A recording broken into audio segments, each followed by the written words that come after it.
You can do it at your home. You can't do it at schools. Simple. Right. It's public. It's public. Yeah. Thank you. Okay, so you believe that it is the right of parents to take their children to Sunday school. You can do whatever you want. Separation of church and state. I think it's wrong, but I think you're right. Yeah. There you go. So you do believe it's a fundamental right of parents to indoctrinate their children. Just like I think it's a parent's right to spank their children, but I don't spank my children.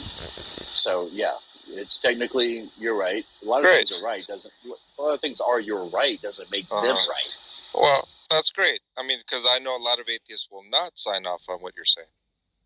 Well, I mean, I think at the end of the day, I don't want to convert the entire world to see through my lens. If you see through a lens where you believe in a god or gods or whatever, that's your right. But keep that to yourself. Keep it off my money, off my license plate, out of my national anthem, out of our Pledge of Allegiance. That's all been added since 1954. Why? Okay, but here's another thing. When you say keep it to ourselves, I mean, I would claim that it's our right not to keep it to ourselves. I mean, let me try to quote James Madison. I memorize. It says, whilst we assert for ourselves to profess, to observe the religion that we believe to be of divine origin, we cannot deny an equal freedom to those minds who have not yielded to the evidence which has convinced us. If we do, it's like an offense against God, not unto man. Therefore, unto God shall it be rendered. And so I do believe that we do have the right to vote, right, according to our beliefs, to enact laws according to what we believe. I mean, you have the right too, as well. We're not going to deny you the right. Then the caliphate have a right, and they can believe that there's no God. Why have we lost neutrality? We should have neutrality. In other words, I don't want to go to a public school forum and tell you that God does not exist, but I don't want you to be there to tell me that he does, or it does, or they do. John, do you agree with what the caliphate are doing? Do you agree with that? That they want to, turn everybody into Muslim? Do you agree with that? I believe we could vote on it. So instead of saying, no, you shouldn't do that, you're willing to fight for it. You're willing to kill them if you need to. I think that these ideas, right, can be argued for in the public forum, voted for. If it is the case that the majority of America wants to enact Sharia law, well, then that's what America's voted for. Why would I have any problem with that? Well, because it actually, when you push freedom, or in the name of freedom, so far that you actually scratch out freedom, and there is no more freedom because you've pushed. I mean, don't you realize the circular argument here? I mean, circular argument. I believe in a secular constitutional republic, right? I believe in the rights of states. I believe in the representatives. Just because there are 0 open atheists out of 535 members in Congress, 0, why would that be an issue for me? People vote according to the consciences they're allowed to. So if it is a case that they would rather not have an atheist, they may not be our atheists. Why would that be an issue for me? If everyone voted for rape, you would say it's okay. Once again, if it is a case that the people agree upon laws, right? We vote for legislators, right? And they legislate laws. I mean, I don't fathom any legislators, moral legislators, Christians, Jews, Muslims who are representatives. John, do you realize to that vote it for is that? Illegal to run for office? But you're basically saying that might makes right. No, might makes right. No, why don't y'all let him finish answering the question before y'all speak? So in Burma, it's a majority Buddhist people, and they hate Muslims, and they all would vote to persecute them, and you would be totally okay with that. I'm okay with the secular constitutional republic. I don't know why that's an issue. Okay, if you're okay with that, then that there's nothing more to say. I mean, everybody here. Yeah. Hey, Chris. I would actually like to agree with you when you're talking about wanting God off money and things like that. I actually agree with that. I would not have a problem if the phrase "in God we trust" was removed from our money tomorrow. Right. I would also not have a problem if they took the Statue of Liberty down and tossed it into the ocean. Because here's the thing about the "in God we trust" thing. First off, the government has not established a religion. So the "in God we trust" that they're referring to is all-inclusive. It can refer to the Hindu God, the Muslim God, the Christian God, whatever God. They're talking about an all-inclusive God, of which I'm a monotheist, so of course I do not support. And our founding fathers, many of which were deists and things like that, that is where that actually comes from. Now, a lot of people would attribute the "in God we trust" to the Christian God, which is fine. But here again, the Muslim and the Hindu and all these other theists could attribute that same thing to their God. So as far as I'm concerned, if someone wants to remove that off the money, I actually don't have a bit of problem with that. So I just wanted to share that with you, by the way. Thank you. Yeah, I wanted to ask a question right quick. Jordan Peterson has actually said that if we were to uproot and get rid of the Judeo-Christian ethics that saturate Western society, he said we wouldn't have anything to replace it with, and he thinks the society would collapse. What are y'all's thoughts on that? Sorry, That's Matt. ridiculous. I would like to kind of address what Johnny said. You know, when I traveled the United States, Johnny, I went through Texas, and they're cop cars, they're ambulances.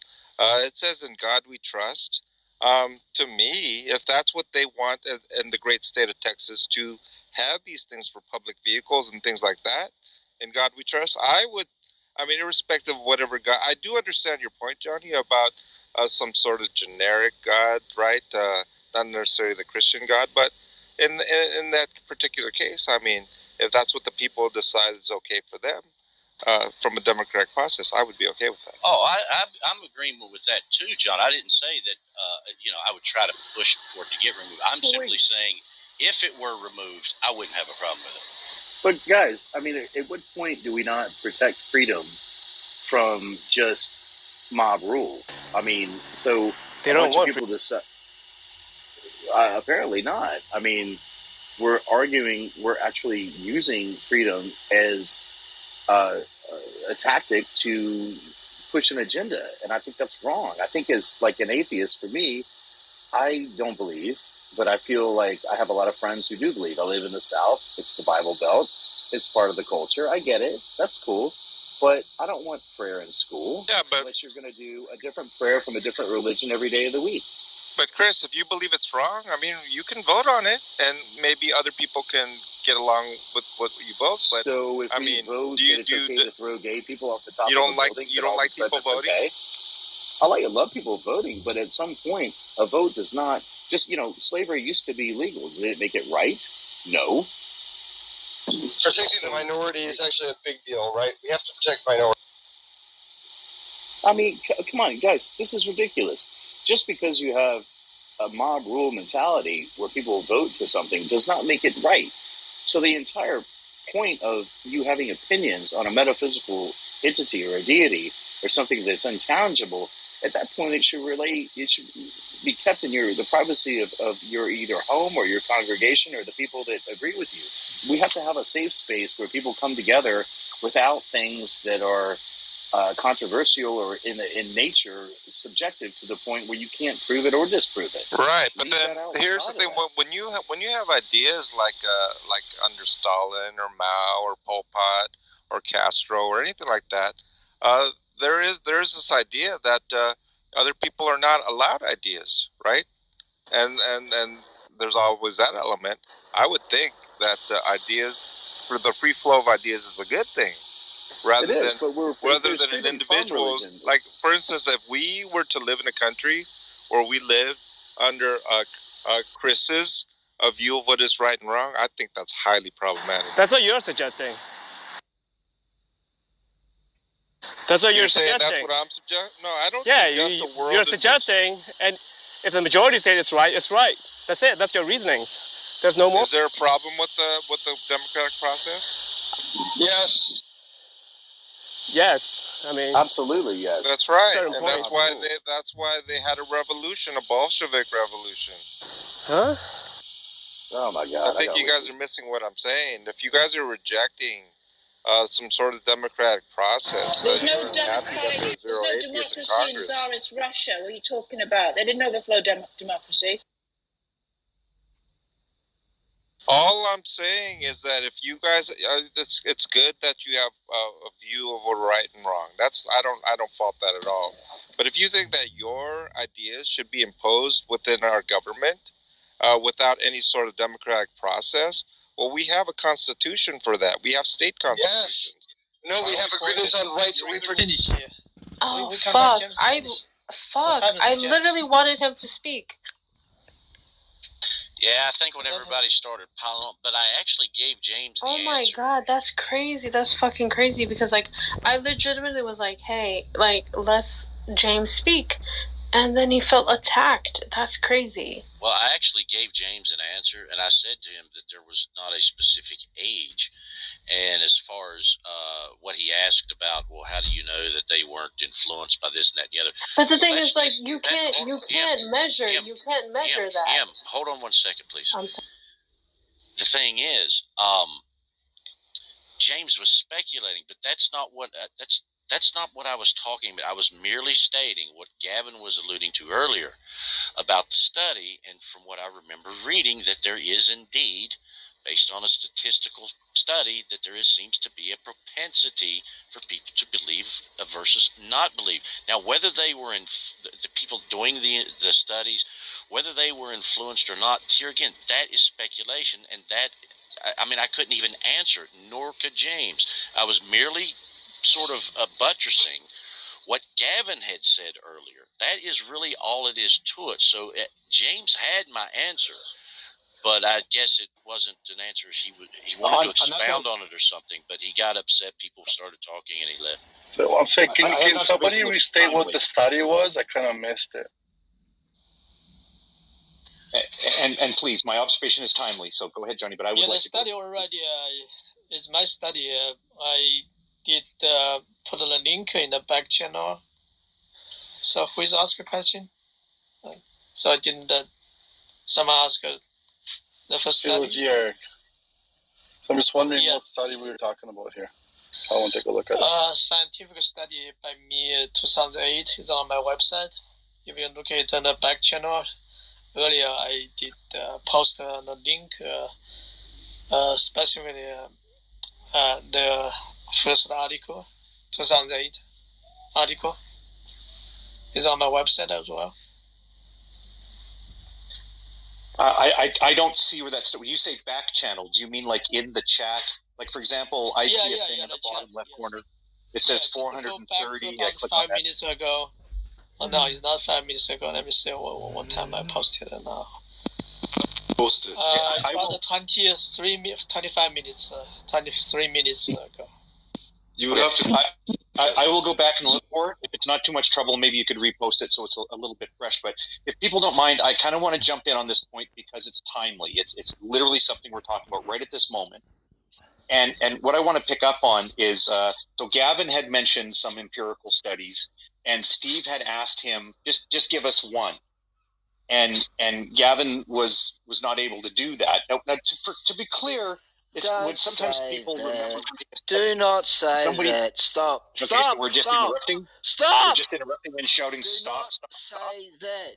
Do not We're just say. shouting, stop, stop, stop.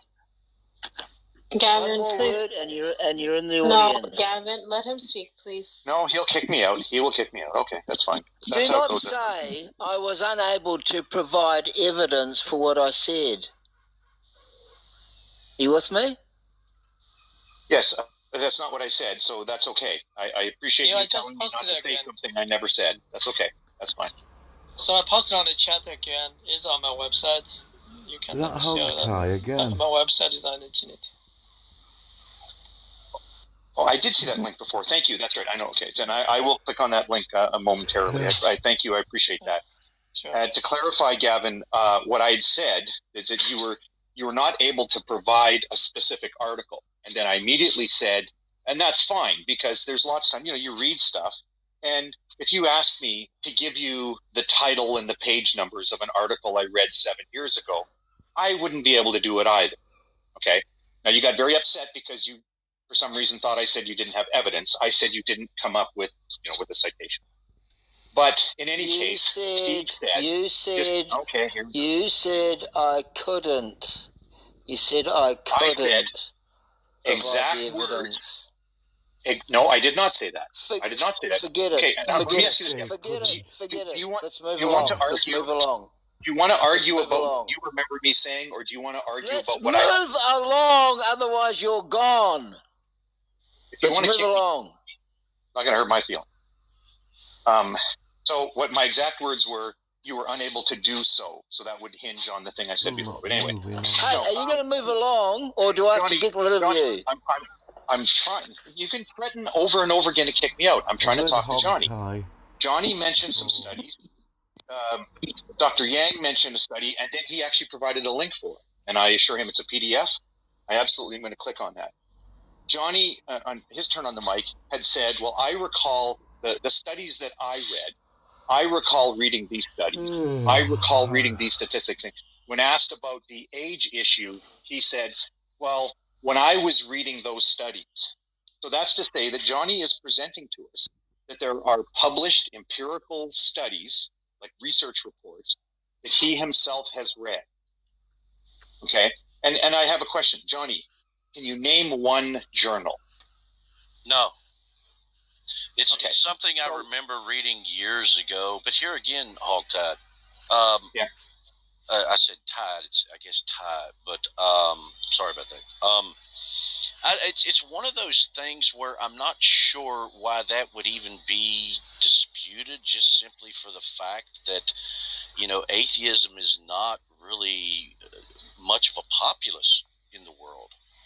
So it's one of those things where, yes, I don't remember the exact journal. I don't have a specific link for you, but it's here again. It's just one of those things that I'm not sure why someone would try to refute that. You see what I'm saying? No. The specific issue, and this isn't an atheism versus Christianity or any sort of spiritual view. It's not about that. This is about reality versus fiction. This is about telling the truth versus fibbing. Right, and all Steve was asking for was, if you want to point to an empirical, well, then point to an empirical study. If you don't remember where you read it, well, then that's fine. You don't remember where you read it. Nobody has a problem with that. But it's too easy for somebody to say, oh, I remember reading some research studies years ago. Like, who actually reads like actual peer-reviewed publications? I don't think there are many people in this room who do that.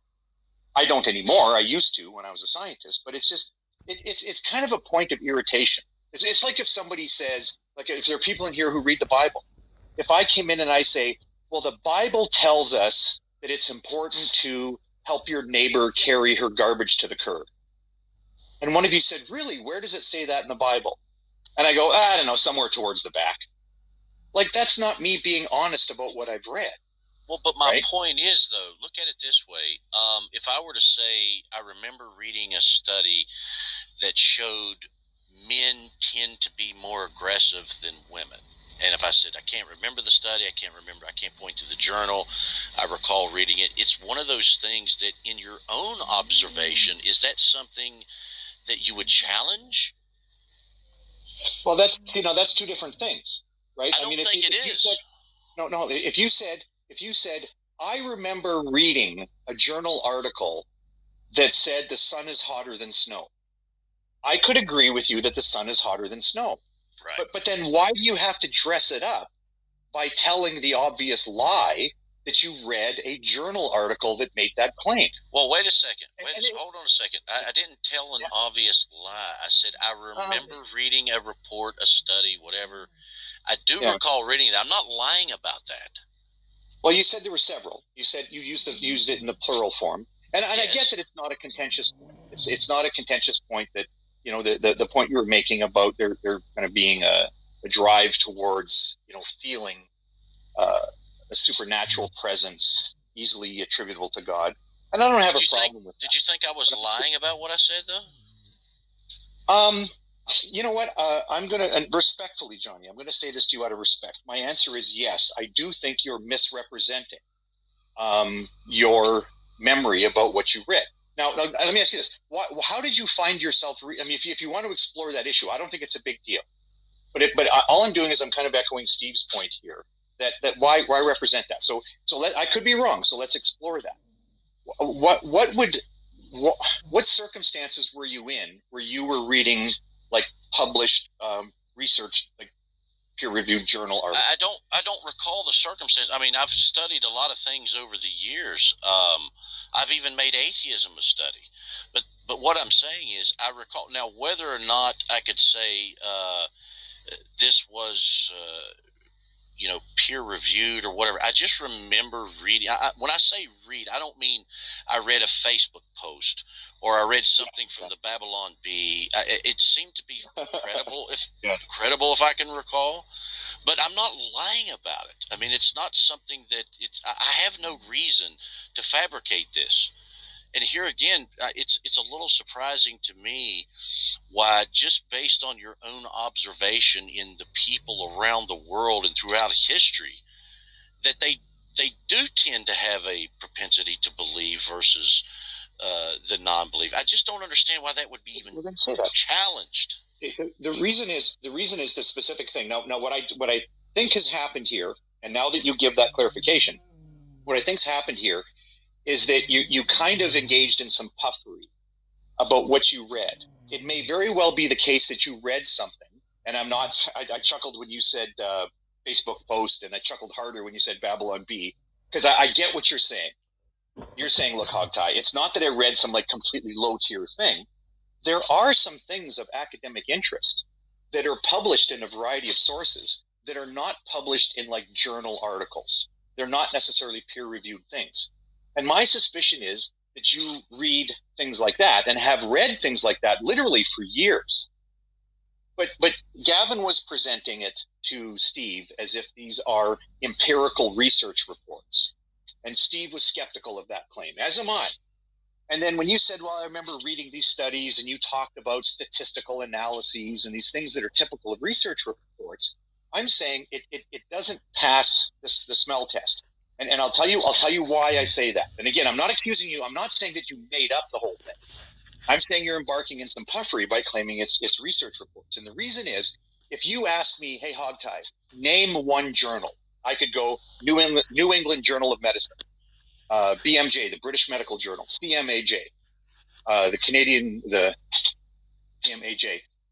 Medical Association Journal, right?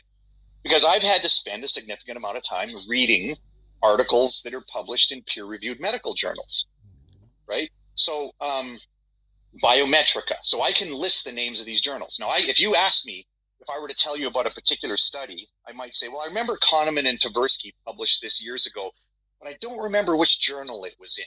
And I don't remember the title or the page numbers of the article. That's credible. Or if you said, hey, Hogtie, why would you be reading these articles anyway? I could say, well, I was an undergraduate during these years, or I went to medical school during those years, right? So I would know the context. And yet when I ask you, well, why were you reading these articles? You go, well, I don't remember the context. You weren't a student. You weren't researching a book, right? You weren't hired as a scientist somewhere.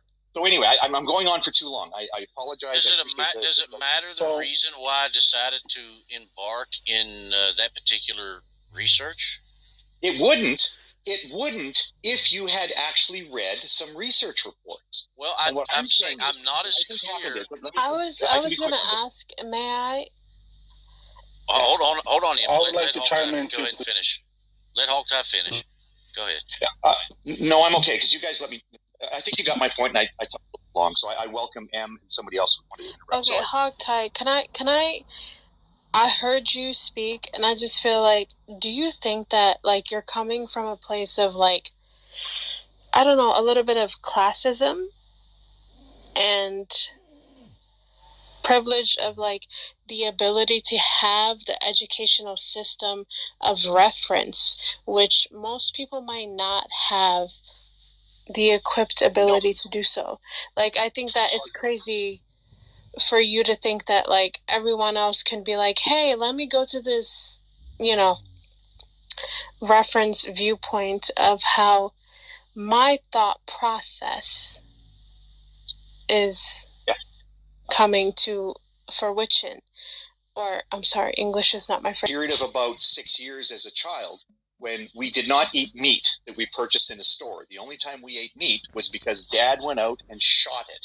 Okay, so I am a broke ass person. Okay, I'm an educated person because I also live in a country where the educational opportunities are there. What I find weird, Em, is that you seem to have, and I'm not accusing you of this, I want you to ask yourself this question. Did you just now embark in an effort, put yourself onto a mission where you're going to say, well, I want to know Hogtie's underlying motivation, why he's addressing this issue with Gavin? Other than before,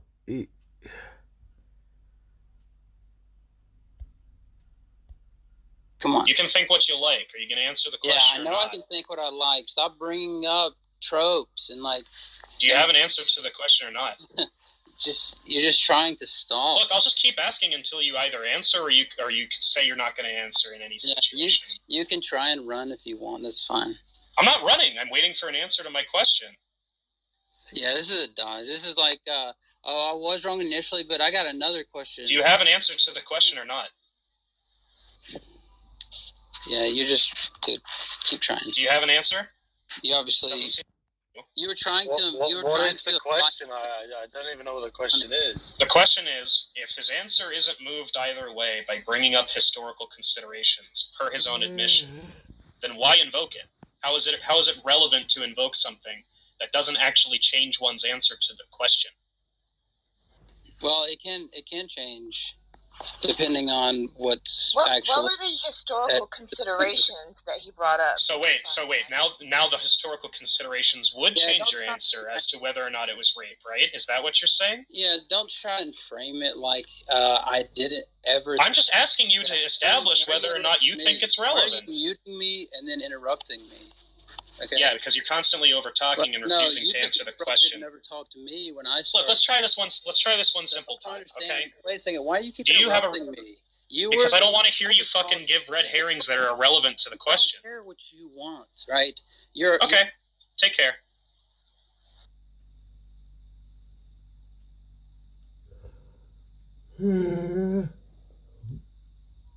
What were the considerations he tried to bring up? Oh, that women didn't have any idea that women could say yes or no to sex back in the day. That was the consideration he brought up. As if that doesn't just say, yeah, women were raped back in. Yeah, it's totally irrelevant, because if his answer is no, sorry, let me rephrase. If his answer is that it's rape, the fact that they didn't consider it rape at the time doesn't change the answer, right? The historical considerations are irrelevant. It's either rape or it isn't. And to constantly fucking bloviate about how the standards were different at the time, they didn't have the same concept of rape that we do now, it's just fucking irrelevant. It's just wasting our time. But here's the thing. They knew that it was wrong. If you read the narratives, they knew it was wrong. They knew that they were powerless to do anything about it. They make the same stupid argument about slavery. Like, oh, well, they didn't know slavery was wrong. No, slaves knew that slavery was wrong. The owners just didn't care. So it just doesn't make sense. Which is, I think we're talking about Abrahamic slavery. Is that what you're talking about? Even then, I mean, slaves knew that slavery was not good. No one wanted to be a slave. Yeah, they didn't like it, presumably. Just like I agree with that. Didn't like being, given to their mistress's husband, to have sex with. Presumably, they didn't. I agree with that. Minimum wage is wrong, and that McDonald's can afford to pay you more. There's just nothing you can do about it. Yeah, but here, I'll ask you.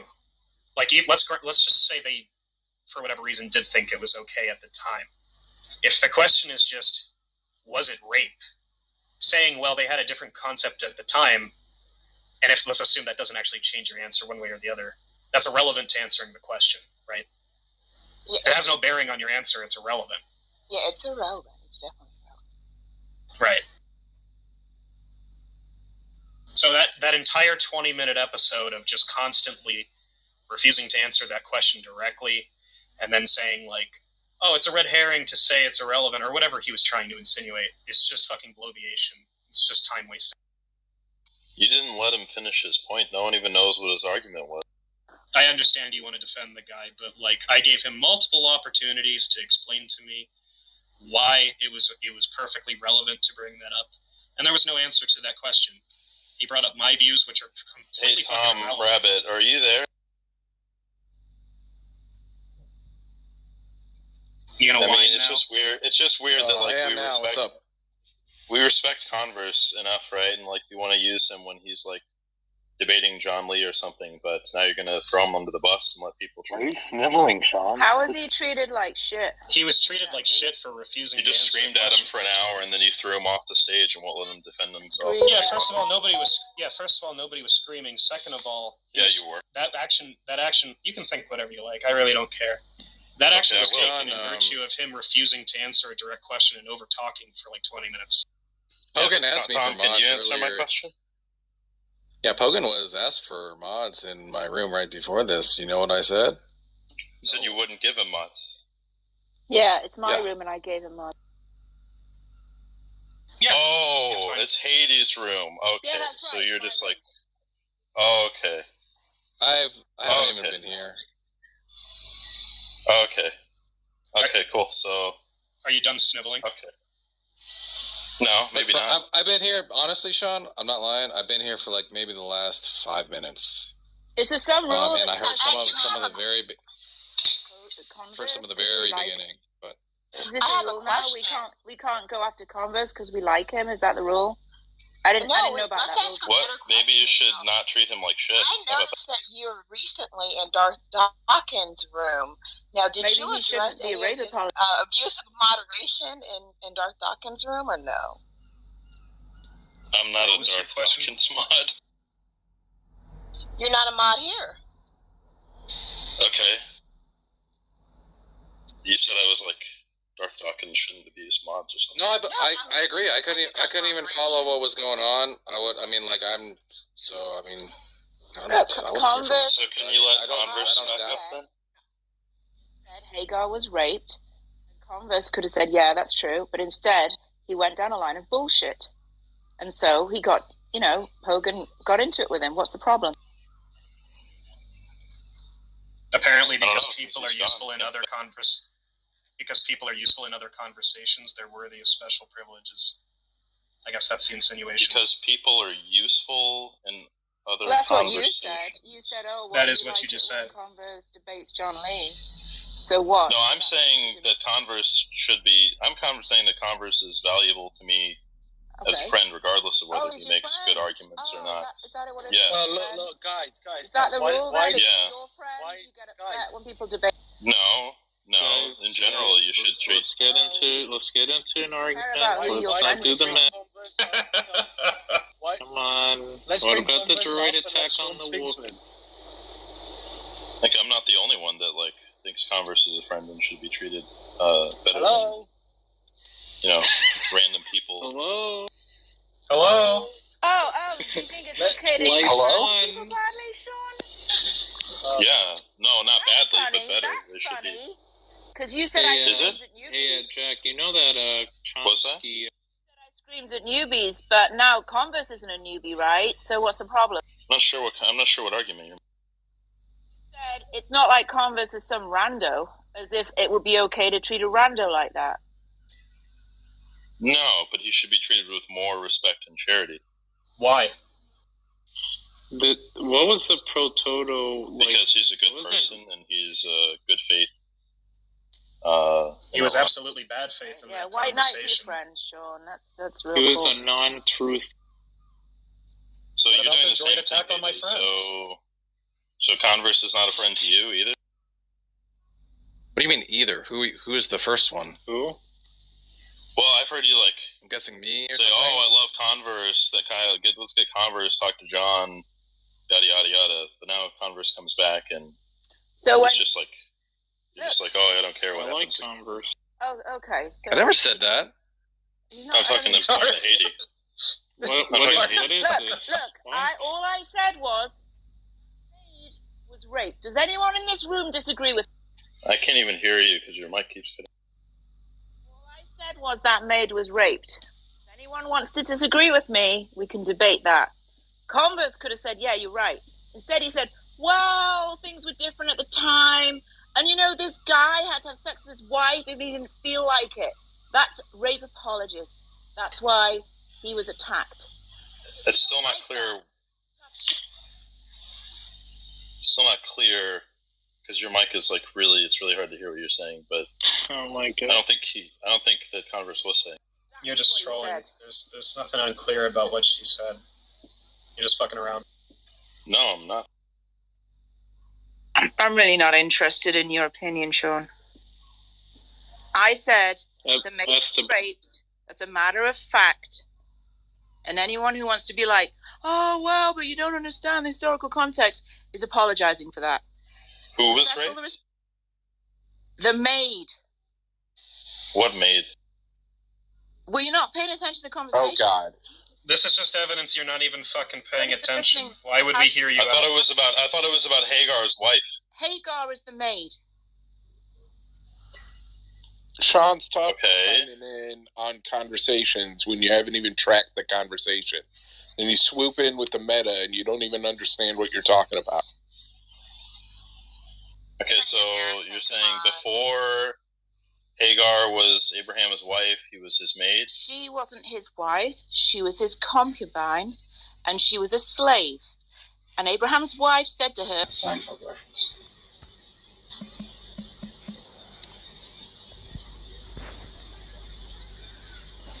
So do the different colors like add to the flavor? Are they like different ingredients? Do you know? They do taste a little bit different, yeah. I don't know exactly why. Or what the ingredients are. I don't know if this is really what you want to talk about. One is spinach. Yeah, the green one actually does have a little spinach flavor. I was going to say that. Oh, okay.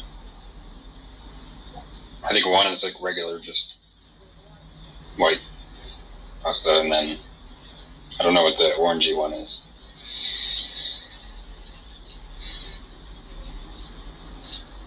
That's a little bit of yellow, a little bit of red. Whoa.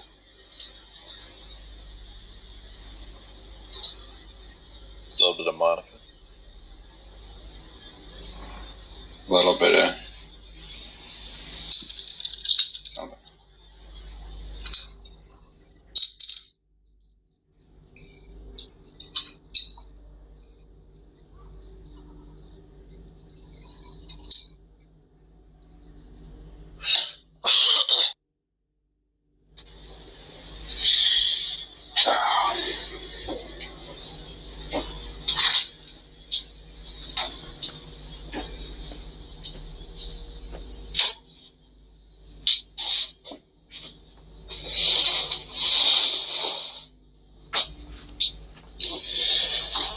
This is all your fault. I mean, ooh. You. No. No. Shit.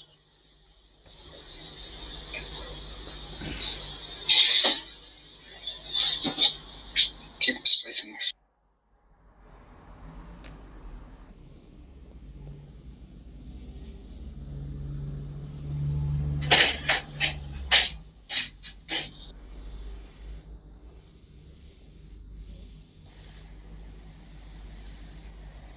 How come you and Tom are having these kind of issues, Sean?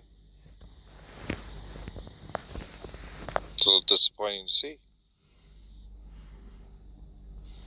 I think a few times he just doesn't bring you up, things like that.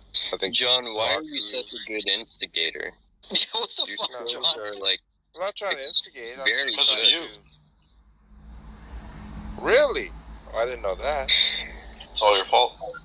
Like I hear all your like tiny remarks that you just add in here and there, and it's just like you have to be conscious of what you're doing, or like there has to be like some underlying mechanism that just activates out of nowhere where you do this thing. I think you give me more credit. Let's dispel Let's dispel with this fiction that John Lee doesn't know what he's doing. He knows exactly what he's doing. Well, what I do know is that I'm asking John like about that. a potentially sensitive issue. I'm sure, but sometimes it's a better thing to just get it out of, in the air, in a sense. Not to stir up anything, but just sometimes just talking we wouldn't about want that, would we? Destroyer, what's all this talk about your dick being huge? People talk about it. I don't know. What do you want me to say? Well, it's like the 8th wonder of the Discord world. I haven't seen it for the record. I've heard stories. Are you asking? Like, okay, sure. Well, no, I didn't ask anyone, no. I just heard it from someone. Okay. Is it really that legendary? If you ask him to send it, he will. It's not that legend. I mean, You want to see it? No, I really just wanted to disarm John's strategy there. Well, why do people have that knowledge first and foremost? Because they've seen it. There's pics of it on the interwebs. This stuff. If you're really proud of something, you like to show it off. Frank Jackson talked about it in his interview with Destroyer. Please tell me you're not sending pictures to women in the back channel. Not on Clubhouse. Not on Clubhouse. Okay. No, John.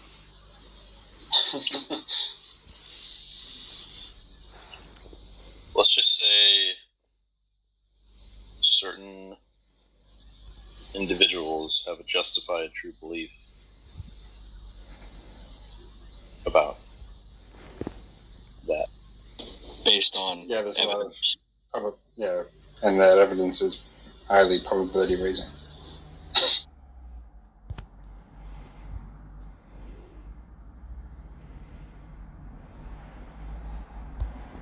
About it. That's what I want to know. I don't know. How did this become a meme?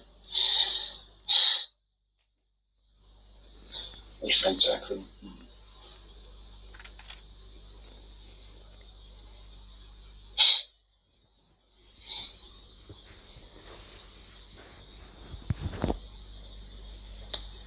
So, what is your name? Like Detroyer Holmes or something? Detroyer Holmes? Detroyer Holmes. You don't know about John Holmes? Oh, I thought it was like home wrecker kind of. Like Sherlock.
Tuition is evidence.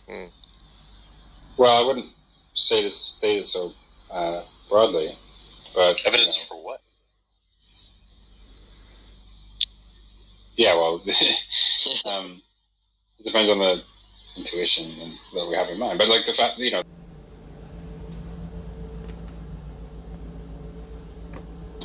You woke up a few hours ago? Did you tofu it? Did what? You're on like this, well, Tofu would do this thing where he would just you said sleep during the day.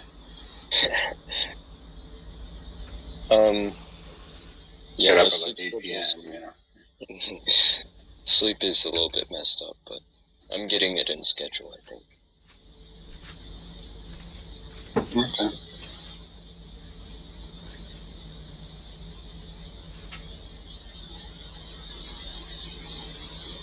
What do you think of, I mean, people say intuition, but I'm not really sure if there are many people who make a differentiation between,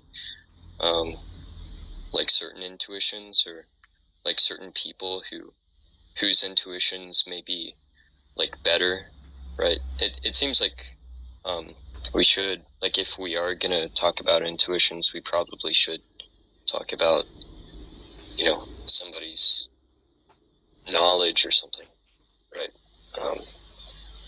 And just like somebody's intuition that there's going to be a recession, like if they like know hardly anything, rather than someone who's like a world leading economist who's been correct in their predictions for a very long time, like their intuition would probably matter more, right?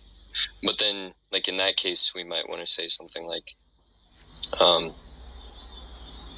well, there's previous reason to believe that they might be correct on like their prediction because of their past predictions or something like that. Well, you know, yeah, I mean, we have some reason to think their intuitions are at least moderately truth-checking. And so insofar as, you know, you observe some of their intuitions. That's I mean, you might as well thing that they're, yeah. I mean, you might as well rely on a guru from India, if that's the case. My thoughts exactly. I think that's exactly the opposite of what Otto would be saying. Because if the guru had a strong track record on some domain, or in general, then perhaps. But I think that's unlikely. It's like, you know, if a bunch of people are looking at a chess position, right, and you're trying to gauge people's intuitions of which moves were like good moves in the current position, you know, looking at the people who are experts or grandmasters or whatever in chess we're going to trust their intuitions more, because these are the sort of things that we know they have somewhat reliable intuitions on. I think that's the sort of thing that Altoid is getting at. Whereas a guru can come up with board, yes, turn the queen inside out. It's like, well, okay, that's not, you know, I don't know. No. It's not the sort of thing where we have either evidence of a stronger track record or, you know, just reason to believe that they would have more truth-tracking intuitions on that matter, i.e. from being an expert on that sort of thing.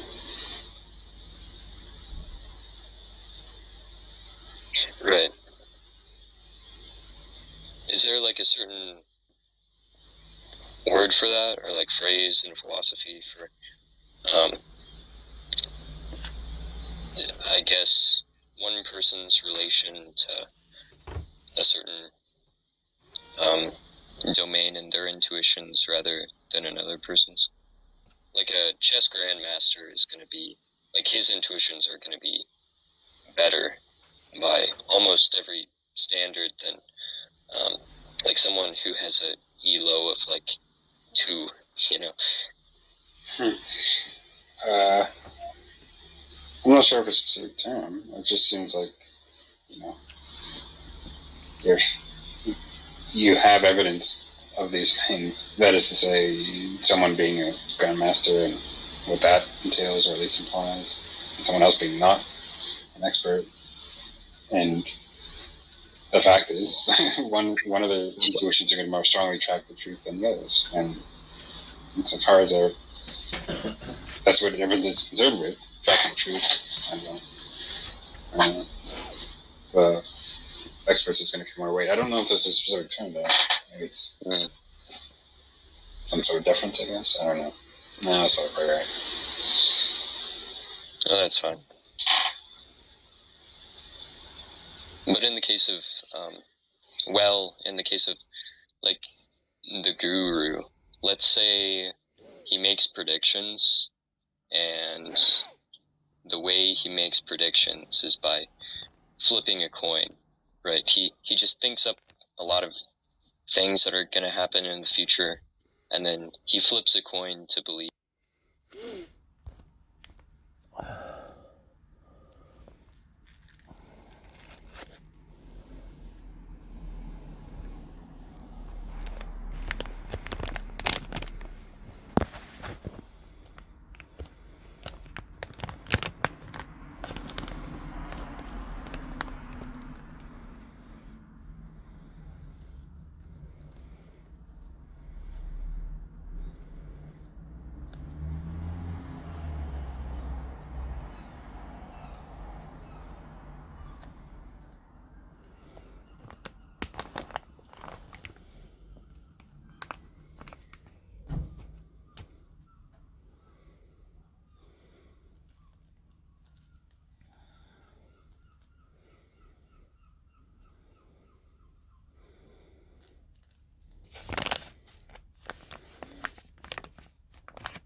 I think probably there's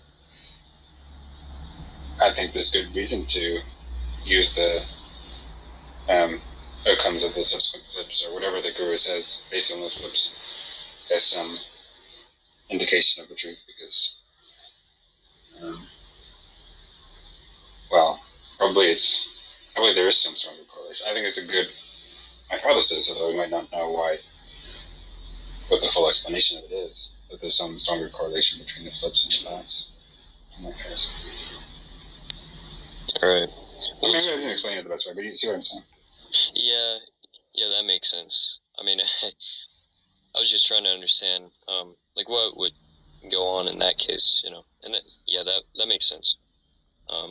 We would have to do something like assess some background information and, like, what it is to, be a coin right? They're fair coins and not fair coins, and we have like very good reason to believe it's a fair coin, and that should. Yeah, if we had really good reason to believe it's a fair coin, there's no kind of influences from the coin to the facts or vice versa.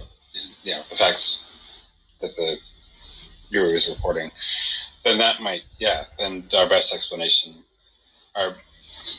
what we might give the highest credence to is just this hypothesis that the correlation data is just some spurious correlation, and wouldn't expect it to continue in the future. But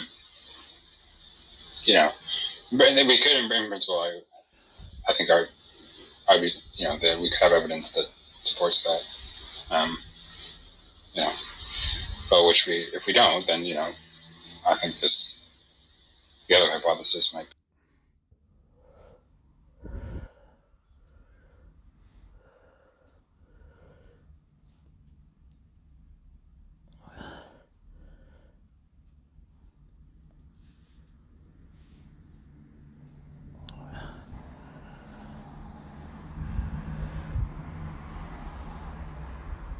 Some really satanic stuff, and it's like I think Kanye West and Jay-Z, they all adopted to this whole Aleister Crowley, do thou must you will, or something, do thou must you wilt, or something like that. Really? Yeah, in fact, there's a guitarist that actually lived in his house that belonged to him. I forget the guitarist's name. Praise. Me too. I know who you're talking about. I heard yes, that. you do, and I can't believe that I forgot his name. Yeah, and then there's that demon.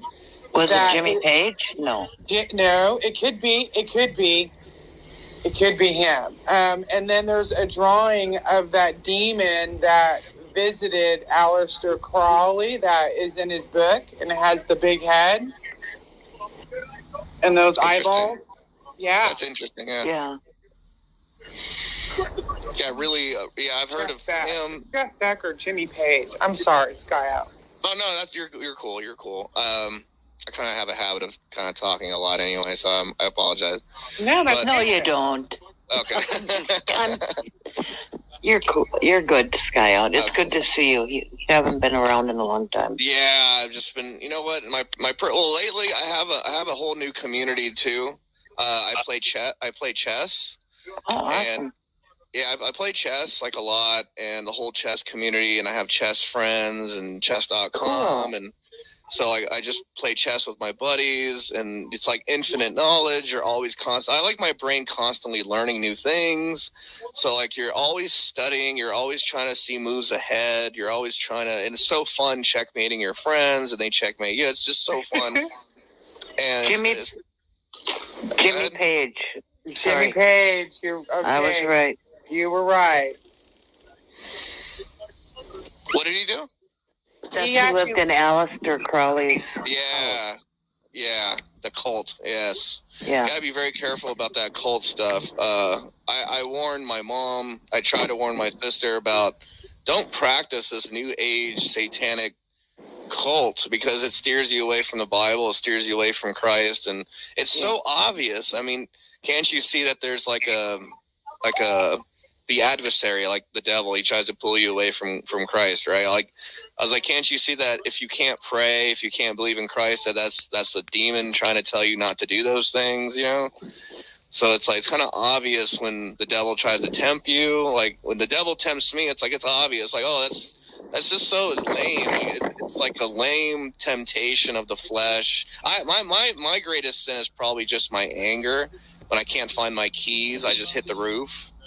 And if I have to go somewhere and I lost my keys, oh my goodness, like I'll get so angry. Like it's like my biggest sin is my anger. I mean, I just fly off the handle when I have to, especially if I have to go somewhere and I'm late already and I can't find my keys. And that's probably my worst sin is probably my anger. But that's something that can definitely be worked on. You know what I mean? That can be worked on. You can also set your clocks back 15 minutes earlier, right? So then you won't be late. But that doesn't work, Erica. I tried that, and the brain, no shit, you did, and the brain's like, I ain't falling for it now. So. Well, Sal, and people are looking up where you live.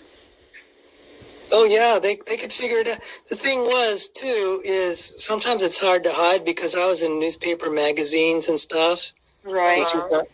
And it followed me around. They're trying to get me expelled from school because I was a creationist. I mean, people know who I am. And I had a show on my channel recently, and it was by a very respected creationist scientist. He said, "Oh yeah, I've heard your name all around." And just like, that usually is good. But yeah, that's in my good. situation, that's not.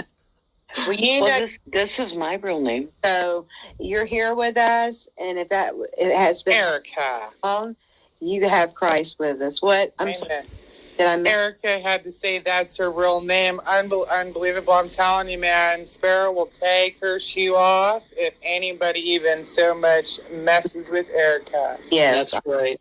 No. Good Lord is my protector. Yeah. Amen, baby girl. Protector. Don't worry. You have to do that. I have the iron medication. He goes, well, we can do it just you and I, or we can have others dancing with us so the focus isn't just on us. That would... Very good. When my friend and I were in grade school, she was being raised as a Jehovah's Witness, and she would sleep over, and there was a Lutheran church in school, and every Sunday we would get up and go to Bible school study. I had to know he drew me there. I wanted to know what the Lord was about. Beautiful. Yeah. It's a blessing. Yeah. Granted, I fell away and came back and fell away and came back, but now I'm here to stay. That's beautiful, Erica. That's the awesome Christianity. We're in flesh bodies, and but we're not of this world. So, as long as we, Psalm. Yes. I like Psalm 91. Yeah, Psalms 91. That's beautiful too. I don't know if I mentioned this to you guys, or I think I maybe mentioned it to Olive. But as it says in the Bible, the earth will rock to and fro. Oh, I think that's now. Are you talking I believe that's in Isaiah. Okay. It has been Erica. White bands. Yeah. Yep. The who? The purring. That there was a God. Gabe's channel, Satori. Yeah. She she wanted. What? Easier. Oh my gosh. Oh, I'm totally not buying. What the hell is that? Kind of looks weird. I think he fainted. I think that means he melted or he fainted after hearing about the banana game. But what's sticking out? It's like when you're saluting a person. Okay. It's like a hand that you're, I think. I hope. These emojis. Goodness gracious. Gotcha. So when did this banana gate go down? Well, it was a couple of years back and stuff. So every time I get atheists claiming that we come from primates, I said, just because you guys like bananas more than the normal person doesn't mean that you actually evolved from a monkey. I found 2 links, Brad, so you can check them both out. I put them to private. All right, let's. Does that guy still come around that did the banana? Well, he's an extremely popular atheist. Apparently, if you stick bananas up your ass, atheists are okay with that. He's got 1 million subscribers on his channel. You never heard of the Amazing Atheist? 500 pounds of pure evil? No, never have. I mean, the Amazing Atheist, that name sounds familiar, but... We gave him a new name. His new name is the Amazing Anus. That's what we do. Amazing Anus. Oh my gosh. Unbelievable. Wow.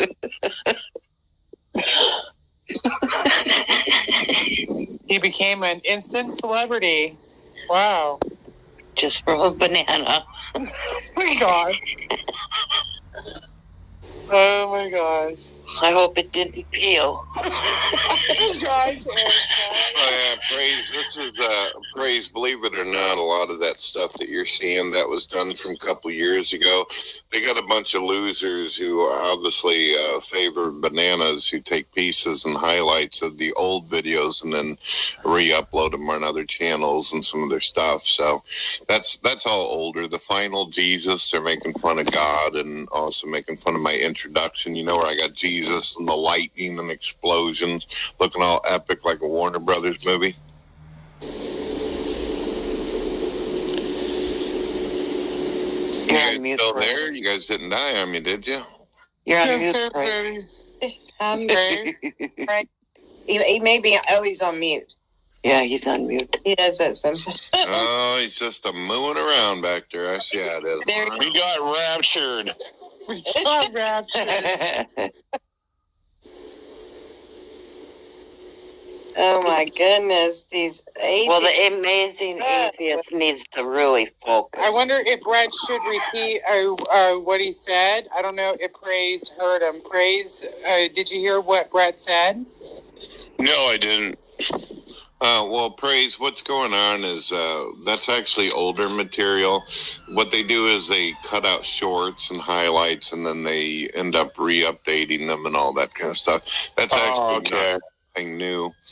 If you go and you look at what the Amazing Atheist looks like now on his channel, he looks like a rabid Wookiee from Star Wars. You can tell the difference. I mean, he was ugly already, but now he's uglier. He's like ugly 2.0 at this time. Yeah, he's kind of disintegrating. I figured. Bond says he's not putting bananas in his smoothies tomorrow. Oh my gosh, Bond.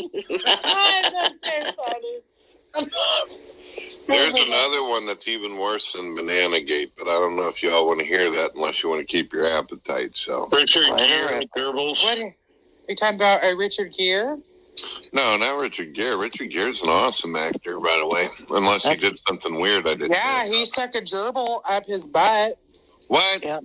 When he did a gerbil up his years ago. Somebody managed to do that. He did. He did. I don't know if it was some. It was a sex fetish thing where it would scratch to get out. What's up, Praise? What's up, everybody? Good to see you guys. I came in when he did Praise because we were getting into gerbil action here. It was getting too much for me. So what were you gonna say, Brett? No, I didn't realize. Are you sure that's not like some kind of rumor somebody did? No, that's a true I just don't see Richard Gere sticking gerbils up his ass. No, he did. He did. It's a sexual fetish. My goodness, that's what I love about the internet. You learn something new every day. That reminds me of that South Park episode. South Park, yeah. Oh my gosh. How's it been going, Skyo? That's good to hear from you. What's up, dude? What's up, everyone? Yeah, it's been going pretty good, man. Just been hanging out, posted up here at my house in my crib, just praying to the Father, reading daily Bible scriptures, going through some things, philosophy and stuff. It's still battling my sister because she's an atheist, and she's like, man, atheism is such a cancer, man. It's really bad when, they just have no empathy or sympathy, or there's just no level of connection of pretty much anything when you're trying to have like a meaningful conversation. It's just like everything is subjective and deterministic and relative, and I keep telling my sister, like, you're just a standard atheist, which is facetious, capricious, cynical, and pessimistic, and always negative.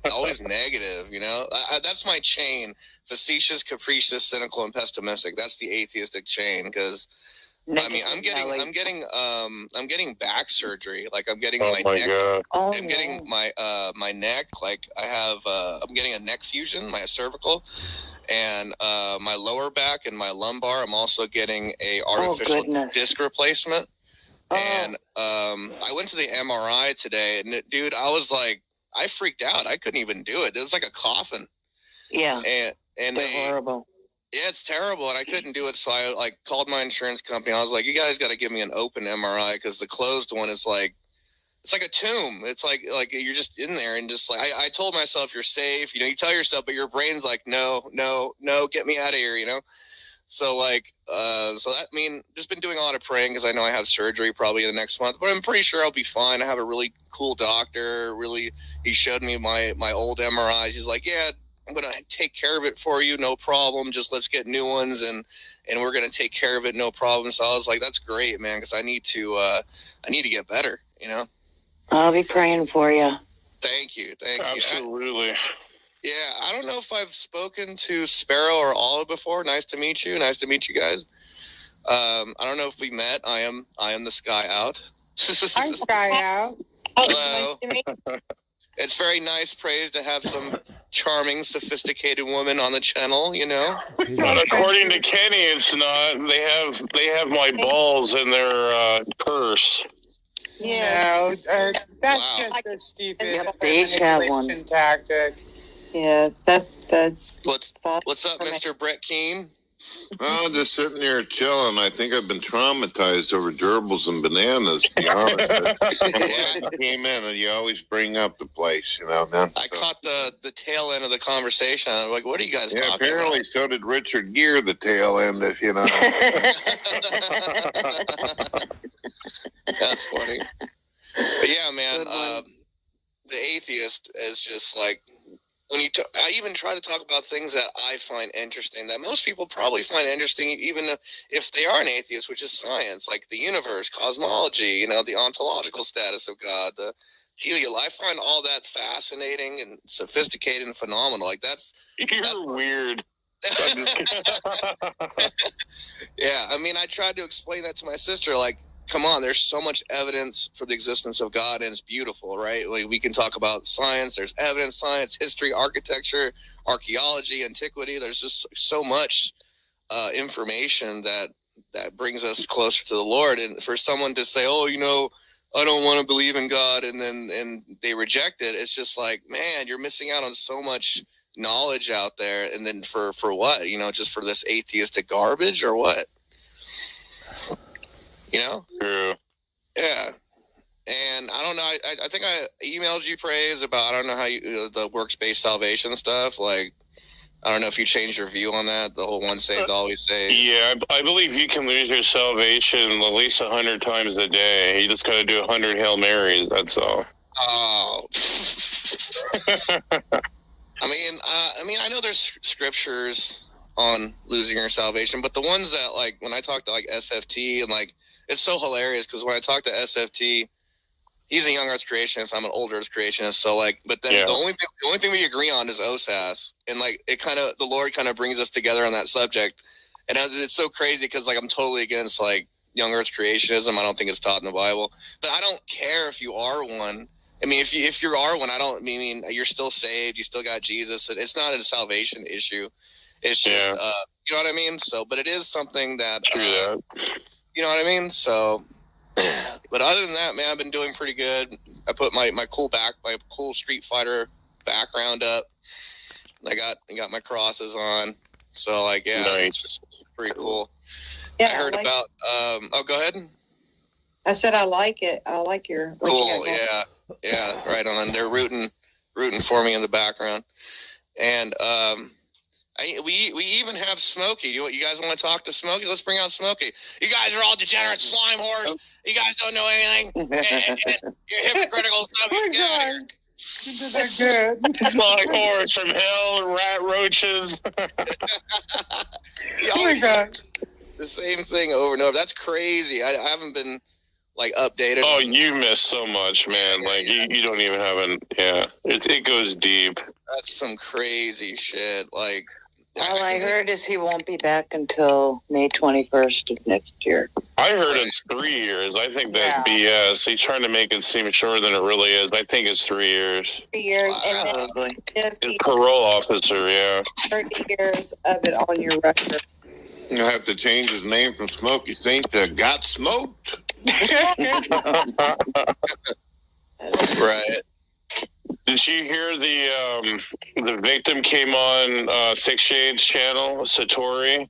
Yeah. She she wanted to be. I think I heard a little bit. She didn't want to call him out entirely. Right. She couldn't use the exact name. Yeah. Yeah. Couldn't confirm. I may or may not. It could be Smokey or it may or may not be him. But she basically said it was him. Yeah. But yeah. So, and this whole thing about Kenny, dude, and like Darth Dawkins, I kind of watched a little bit of that on your channel, Praise, and yeah, Kenny's on a sick one. He's a twisted man. He is. Yeah. So he's gotten bad. I talked to him before on Smokey's channel, and he has this kind of like know-it-all attitude instead of like a humble. I have a humble attitude. I mean.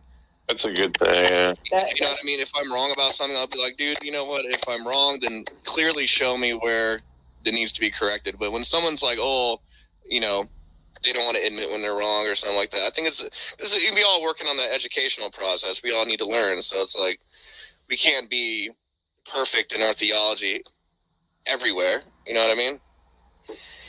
I kind of got a rule, though, Mr. Sky Out and Praise. If you're going to be arrogant and prideful about your knowledge and understanding and beat your chest about like a rabid primate, then you at least need to be able to do half of what you claim you can do. But he fails in the first 5 minutes of everything he does. Did you see that Darth thing on Praise's channel? Embarrassing. Yeah. I've talked to Kenny before. I think I talked to Darth like one time. He came on my channel. But yeah, I've talked to Kenny a few times, and he's always telling people like name calling, insulting, belittling. Saying really. And you've never done that. Neither has Praise. So innocent. Yeah, you know what I mean? Two wrongs don't make a right. To Quackway, you two. Yeah, belittling you guys, belittling women. It's just the church, the body of Christ is full of women too, and you can't just say it's just a man-based religion. That's silly, Hear you say that. You're all aware that he also made a couple videos. Who says it's only a man-based religion? I've never said that. Obviously, he's not referred it to me. I don't think he knows me at all. Thankfully. Was wanting to whoop my ass, right? Yes, you're part of this too, Brett. And Ryan. Brett's a coward and all this, so I made a video to him, and I said, all right, why don't we do things in the town of Festus at the Second Baptist Church on the corner? You can find it on Google Maps. I'm not driving to you, sir, because as much gas in the economy the way it is, it only takes me about a minute to whoop your ass, so you're going to waste the gas come down here, buddy. He obviously forgot about if he wanted to do that anymore, but he was the one that instigated it. Did you hear what he did to Ryan, though? He got reasons to believe parted ways with him because he threatened so Ryan's handicapped. So that's what took him under, man. Like, that is pathetic, Well, Praise, I'm from Missouri, and our logo in Missouri is the Show Me State. So I told Kenny, show me, baby.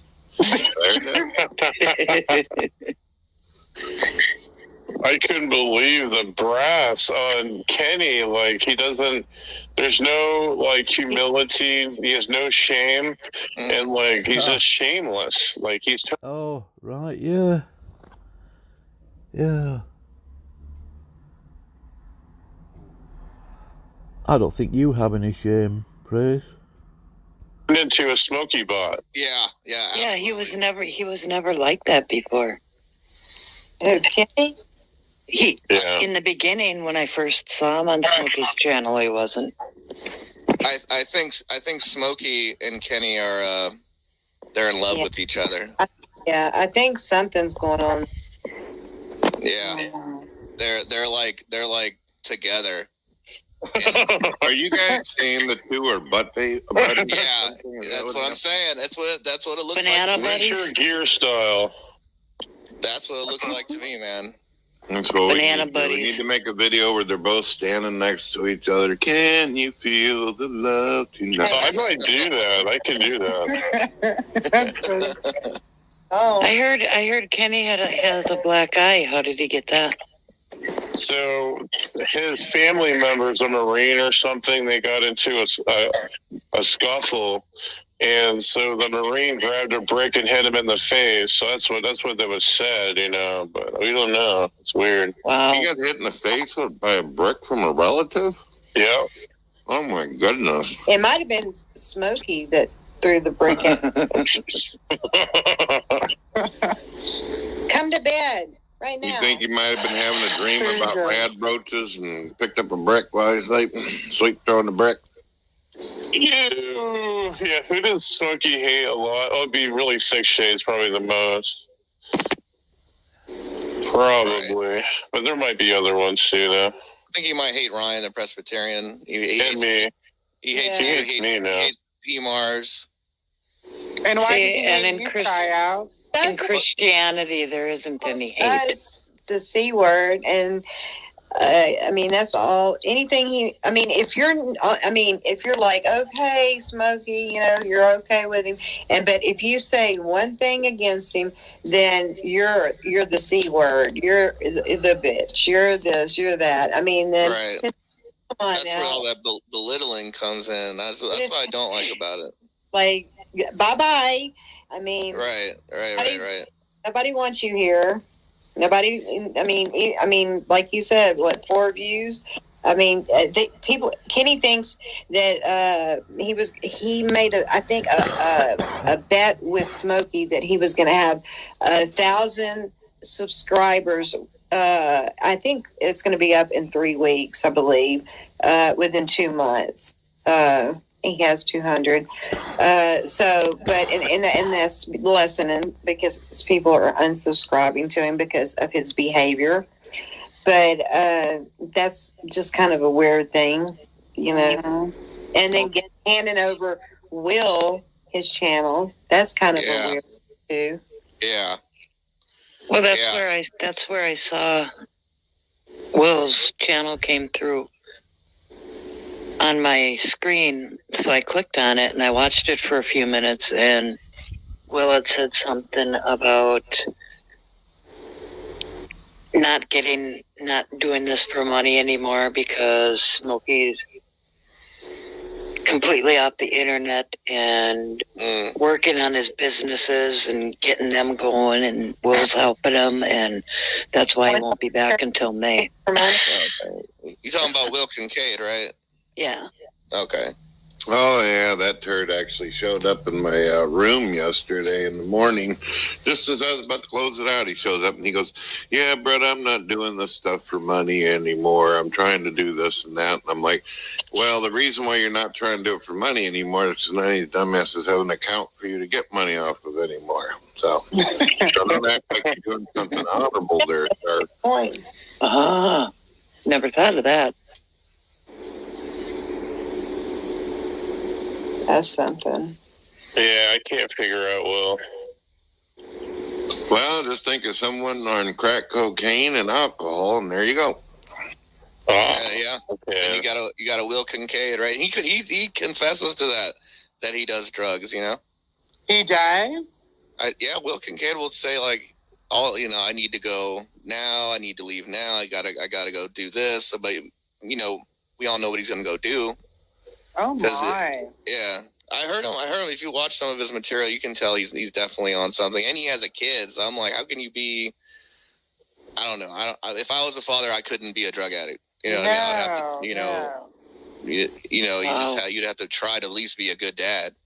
Yeah, I agree. Yep, kids come first. But then it always goes back to what was it? I was listening to Sal before he left, like the chemical reactions in the brain, and there's something to that on the atheistic view, because we give our knowledge to God, right, who is all knowing, but for the atheists, their knowledge stops at their own definition and their own limited from their senses and reasoning. So they are very limited in their knowledge because they don't know everything, but we give all the knowledge to God, so God knows everything. So I accuse the atheists of they don't have an absolute standard in the absence of God. Like, everything is relative and deterministic from Darwinian evolution by natural selection. It's just a chemical reaction. You're an advanced primate. You're like my cat that says meow. It's the same thing. So it's like their words are just relative. It's like a tree branch falling. It doesn't mean anything. It's just all subjective. And and it's hard for the atheist to connect with people. And I know this because when I try to connect with my sister and have a conversation, even if it's not about God, I won't even bring about anything up about God, right? And then I did an internal critique on my sister, which is just my subjective view of her bad character traits as an atheist. They're terrible. They're absolutely terrible. The first one is like, if I talk to you about God, the first one's like, oh, change the subject. And second one would be like, make a counter move, like make an accusation or an assertion or a sort of judgment. So it changes the subject. You know what I mean? And then there's another one where she just blocks all communications no matter what. It's a terrible view, an atheistic view. There's simply no foundation for love, morals, empathy, sympathy. There's no absolute standard. We look at God as our absolute standard for love and morals and trust. You know, he's our standard. But like for an atheist, it's just a chemical reaction from Darwinian evolution. It's just all subjective. And now they got this new thing, praise. It's called it's not really new, but it's the new age faith, where you can believe in all this spiritual seance and ceremonies and believing in dead ancestors and praying to dead ancestors and this weird. You mean Catholics? Yeah, exactly. I mean Catholics. But it's crazy. They practice like voodoo cult, like blood magic and chopping off. There's people in Nigeria chopping off goats' head and drinking their blood for power, and they don't believe in the gospel. That's what atheism does. And it's really some satanic stuff. They practice this. Go ahead. I said it's some morbid stuff. It's satanic. Yeah, absolutely. Black crystal sage magic. I don't know too many people that practice black crystal sage magic. I don't even know what that is. I never even heard of that. Yeah. There's people that practice that, and they don't want to believe in the gospel of Christ. They're like, I practice seance and ceremonies and black crystal sage magic, and they believe in this thing where they are their own God, and I am that I am. I self-heal. I meditate. It's trash. It's absolute trash. And I was just like, why? I mean, you're going to be judged. When I told my friend this because he practices this stuff, and he eventually cut me off because he didn't want to communicate to me anymore, because I said you're going to end up going to hell for denying the gospel of Christ and for believing in this cult magic, and not only that, he's also a flat earther, and then that's terrible. I mean. Yeah. There's so much, no matter how much science, no matter how much science and evidence you try to explain to someone that's not a flat earth, it's an archaic cosmology. No matter what. I don't know if you guys heard of this cult leader. His name is Eric Dubay. And then never heard of him. There's another cult leader called Brother Sanchez. Huge in the cult. Brother Sanchez. Yeah, this black guy. You can YouTube Brother Sanchez. Really? His name is Dirty Sanchez, you say? No.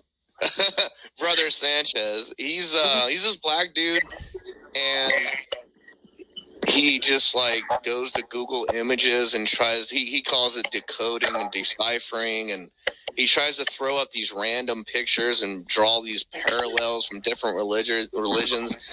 And I said, all you're doing is doing Aleister Crowley. Do you know who Aleister Crowley is? Yes. Yeah, I do. Aleister Crowley. Yeah. Well, that's He was a part of that whole like combining all religions into one, and Satanism, all that stuff. Really evil shit. Yeah. Yeah, terribly evil. Yeah, it's just some really satanic stuff. And it's like, I think Kanye West and Jay-Z, they all adopted to this whole Aleister Crowley, do thou must you will, or something, do thou must you wilt, or something like that. Really? Yeah, in fact, there's a guitarist that actually lived in his house that belonged to him. I forget the guitarist's name. Praise. Me too. I know who you're talking about. I heard Yes, that. you do, and I can't believe that I forgot his name. Yeah, and then there's that demon. Was it Jimmy Page? No. No, it could be. It could be. It could be him. And then there's a drawing of that demon that visited Aleister Crowley that is in his book, and it has the big head and those eyeballs. Yeah. That's interesting, yeah. Yeah. Yeah, really, I've heard of him. Jeff Beck or Jimmy Page. I'm sorry, Sky Out. Oh, no, that's, you're cool, you're cool. I kind of have a habit of kind of talking a lot anyway, so I apologize. No, you don't. Okay. You're cool. You're good, Sky Out. It's good to see you. You haven't been around in a long time. Yeah, I've just been. You know what? Well, lately I have a whole new community too. I play chess. Oh, awesome. And yeah, I play chess like a lot, and the whole chess community, and I have chess friends and chess.com, and so I just play chess with my buddies, and it's like infinite knowledge. You're always I like my brain constantly learning new things. So like you're always studying, you're always trying to see moves ahead. You're always trying to, and it's so fun checkmating your friends, and they checkmate you. It's just so fun. And Jimmy Page. Jimmy Page. You're okay. I was right. You were right. What did he do? He lived in Aleister Crowley's. Yeah, the cult. Yes. Yeah. Gotta be very careful about that cult stuff. I warned my mom. I tried to warn my sister about don't practice this new age satanic cult because it steers you away from the Bible. It steers you away from Christ, and it's so obvious. I mean, can't you see that there's like the adversary, like the devil, he tries to pull you away from Christ, right? Like, I was like, can't you see that if you can't pray, if you can't believe in Christ, that's the demon trying to tell you not to do those things, you know? So it's like, it's kind of obvious when the devil tries to tempt you. Like when the devil tempts me, it's like, it's obvious. Like, oh, that's just so lame. It's like a lame temptation of the flesh. My greatest sin is probably just my anger. When I can't find my keys, I just hit the roof. And if I have to go somewhere and I lost my keys, oh my goodness, like I'll get so angry. Like it's like my biggest sin is my anger. I mean, I just fly off the handle when I have to, especially if I have to go somewhere and I'm late already and I can't find my keys. And that's probably my worst sin is probably my anger. But that's something that can definitely be worked on. You know what I mean? I think that can be worked on. You can also set your clocks back 15 minutes earlier, right? So then you won't be late. But that doesn't work, Erica. I tried that, and the brain knows that you did, and the brain's like, I ain't falling for it now. So. Well, it was just a thought. No, it's a good thought, and it may work for someone else, but it didn't work for me. Is it Sky Out? It's your channel? Is that your channel name? Oh, I have a channel, yeah. Oh. Is it named Sky Out? Yeah. Yeah, you know what? Let me. Can you put it in the private? And we'll follow you. Yes. Let me go get it real quick, and then I'll put it in the private chat because I used to have my Sky Out channel, then I changed it, and then I put up a new one. So probably not too many people know that it exists. Or put it in the main chat if you want others to come to Sky Out. And hold on. Do you have a wrench? I'm sorry. Do you have a wrench? Do you have a wrench? I think Praise gave me like what is it like mod rights. Yeah, where it's like blue. I don't know if I do. I don't think I have a wrench. I'm not really I don't even. What does that even? I don't know what that even really means. Actually, a moderator. Thank you. Okay. Yeah. I have. When you post it in the chat, we'll be able to see it come up. And if not, you can post it in the private chat, and one of you two can post it in the regular chat. Yeah. But I'm Very going good. to That's a call great it a idea, night honey. because I took A my meds. great idea. Oh, you're. Oh boy. Okay. I'm gonna keep you up next time. Well, I can still stay up, I guess. For a little bit. Such bad influence. Oh no, honey. If you want to go to sleep, you sleep. You want to keep Because I don't want to make you sick. Oh, Yeah. no, it won't make me sick. We just love you. I love you guys, too. I'll stay for a little bit. Oh, good. Someone, I'm trying to Kenny Rhodes. that they said that the lineup just happened, the planet. Yeah, it was Faith 777. So I went outside and I'm looking and I can't see nothing. Are you using a telescope? No, I don't have a telescope. I don't either. Okay, so I have binoculars, but one of them does, one side doesn't work. And they're hard to look through with glasses, so. I'll be back in just a moment. I hate it when people are talking to me and I'm not here and it embarrasses them, so I let people know. I'll be right back. Okay. Okay, very good. What'd you say, Sparrow? Oh, I just looked up and I didn't see praise. There was a kid. What are you saying that you didn't see shit outside on the lineup? Because I do have the back light on, which is really stupid. This guy, I just don't want to turn it off because of the bugs. Like it's the season for the big bugs, and the time that I turn it off, there'd be a big ass wolf spider that decides to come bite me. Oh. Yeah, and no, that's actually happened. I've turned the light off, and one was on my leg.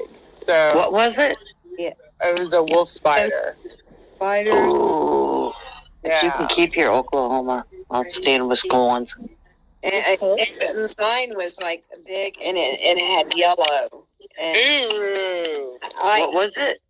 It was one of those wolf big ones, and you know how they tell you to drop and roll. You know when you're fire. Whenever you're on fire.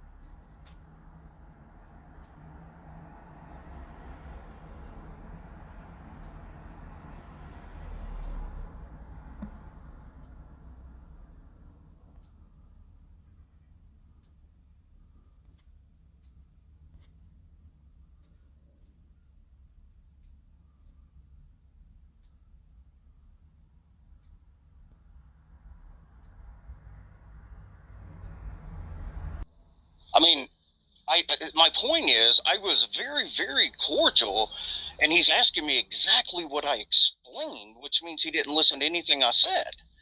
I said that Tob literally means beautiful. Tob literally means beautiful in the Okay, great. So all the time God had made everything beautiful, and one time he didn't make it beautiful, and that is a thing that translates to us as good. I mean, what else did the Hebrews have? Did they have a good alternative to beautiful, or is that just an equal word? I mean, if you have more to explain, please explain more, but you haven't given us an explanation, my friend. I did. I said it also means pleasant, agreeable, good. It has various meanings. And acronyms. You're not disagreeing at all. You're just giving us further definition. You're not making an argument. There's no argument here. Nothing. Okay. All right, whatever. I mean, you obviously didn't hear anything I said, so y'all carry on. Yeah, I still manned it perfectly, but didn't hear it. Okay, I'll tell you what I believe. All right. I believe in imagination in a way. I think, I don't know, like, just about thought. Not a theistic or monistic, but I believe that it has absolutely no meaning, no value. And I believe that we're just unexperienced on our own. That it's an infinite loop, infinite cycle of just madness of what you can imagine and what you have yet not to experience. And why I believe that way? Because if you look at the world, you look at like how like many ideas it is, you look at space and this thing that we talk about in math, infinite, like we actually understand it, but we really don't. And there's a lot of ignorance that we have on this rock floating in space that's just gonna die one day. So I just look at it from of what I perceive as an objective view. And huh? You're a nihilist. No, it's a bit of imagination. But I say like it's created by imagination, but it's just experience on its own. That's like some form of like transcendental idealistic nihilism. First of all, the word is nihilist. And I'm just going to go like on a wild outside tangent and take like maybe an unpopular opinion and suggest that in Genesis, actually, I don't think Adam buggers every single animal in the Garden of Eden. Doesn't matter. That's what I said. There's an argument. There's two different points of view. Some people think he had to choose between them without fucking them. Others think he fucked them. It doesn't really matter. The point is beyond that. It's not about the bestiality. Don't get distracted by the funny part. I did get distracted by the suggestion that Adam sodomized every animal in the Garden of Eden. That did catch my attention. He didn't sodomize. He just... I get it. It's fun. But that's not my point. Just a tip. I don't know, man. Yeah, what do you guys think about my view? Yeah, it's like transcendental idealistic nihilism. Wait, what? Sorry. What's the theory? Yeah, I can't say I followed, but that's my fault because I kind of zoned out into the comments below. Sorry. Basically, spiritual. Okay, spiritual. You want to say it again, like in shorter, Go maybe? ahead. You can explain it. No, you do it. It's your. I don't want to fuck it up. Okay, so basically, I believe that everything is imagination, and it's up to interpretation. But I think that it means nothing. But I also think that it's like an infinite loop of imagination and infinity elapse on it. So I don't think that like nothing truly matters at the end of the day because it's just kind of like repeating. Yeah, well, that would have to be a world where all there is consciousness, and I'm not sure that's true. I'll admit it's a possibility. It's an idealistic. I mean, it is. It's idealistic. I can see what you're saying because if the world is, if everything is imagination, there's lots of theories, about consciousness and about how the creator is consciousness, and we're just observing this experience and this reality. So, if God or, whatever we want to call the creator, the source, is, living out this experience as, an infinite, I guess, like you said, loop, then it kind of would make sense. It's just like for data and experience, but none of it matters. It's kind of like how certain people kill, and, some people call it jihad, it's holy war, and, in another instance, it may be what they call disagreeable. So it's like nothing is good or bad, nothing is really, evil. It's just objective reality. I have an opinion anyway. That's fine. There's nothing stopping against your opinion.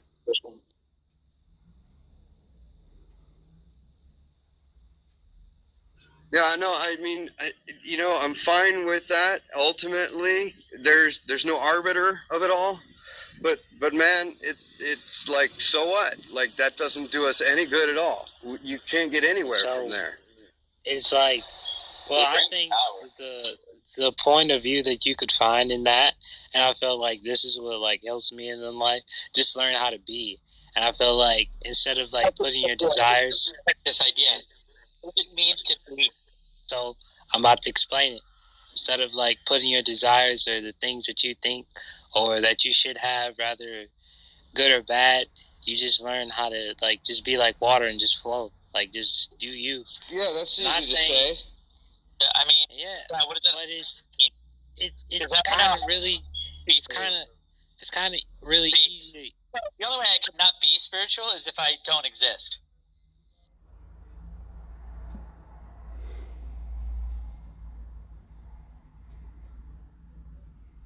Do X-rays. Oh, God bless you, honey. Because I remember his former girlfriend was referred to as a manatee over and over. Uncheckmating your friends, and they checkmate you. It's just so fun. And Jimmy Page. Jimmy Page. You're okay. I was right. You were right. What did he do? He lived in Aleister Crowley's. Yeah, the cult. Yes. Hard. But even then, even walking that much, standing straight hurts. It's weird. No, yeah. But I was going to ask Brett, because Brett said he's been a Christian now for a few years. Brett is a maltheist. He's admitted that. Why are they even presumably wanting doctrine or confirmation of biblical doctrine from him? I don't understand that. Oh, hold on. Yeah, I do. Because these two women don't know what they're on about. No discernment at all. I'm going to Google it just to remind myself, because I don't want to...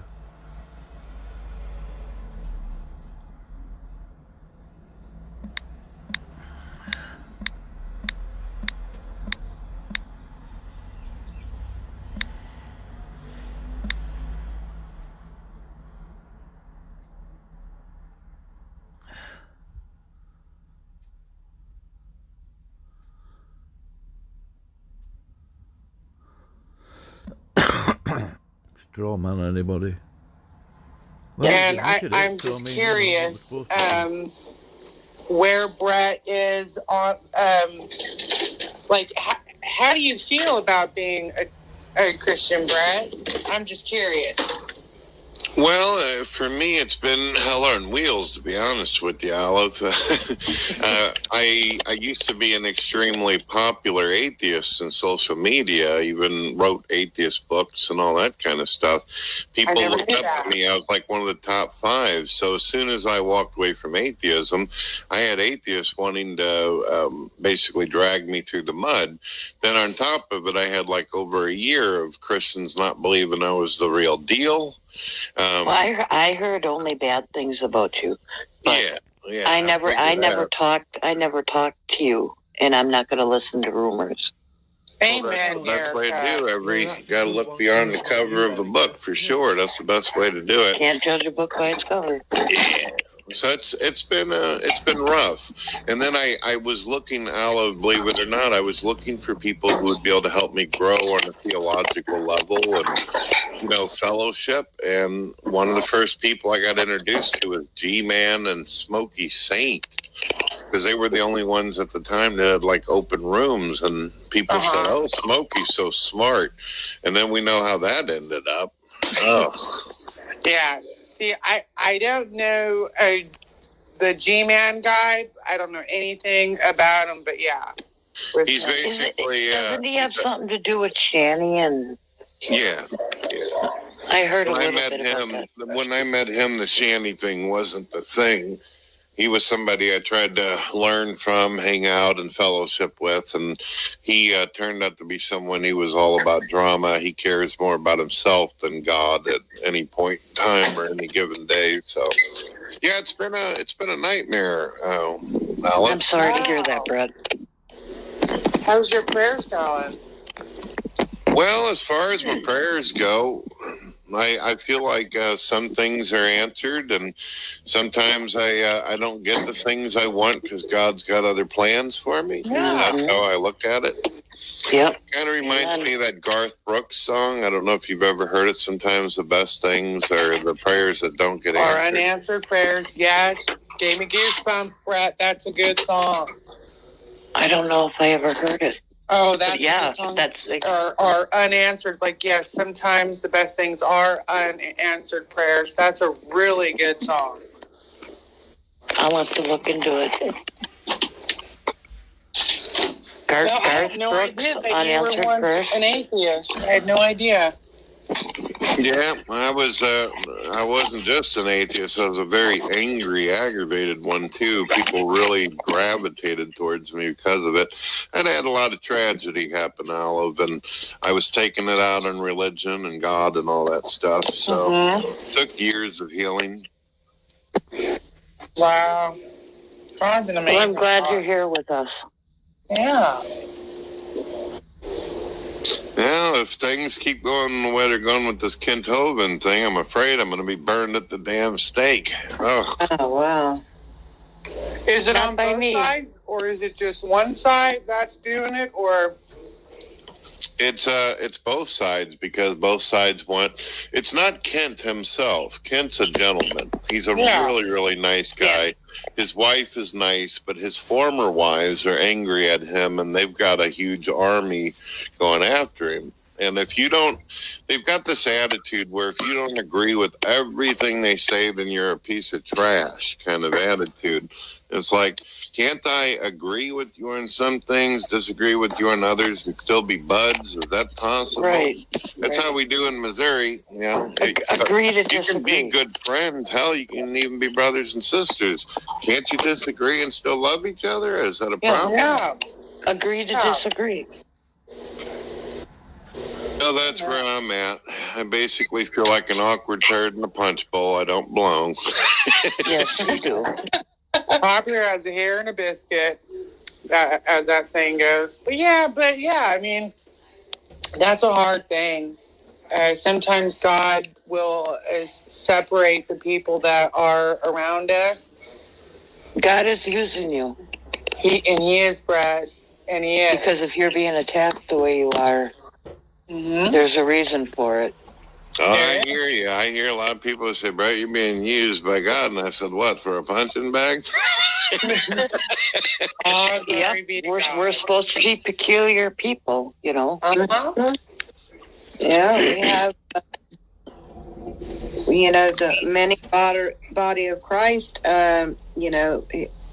We all have a part, and what you're doing is part of that. What did you say you were, Olive? You went. I'm a pinky. I wouldn't care if I was a pinky toe or whatever. I wouldn't care if it was a toenail. Yeah. A toenail, yeah. Or a hair.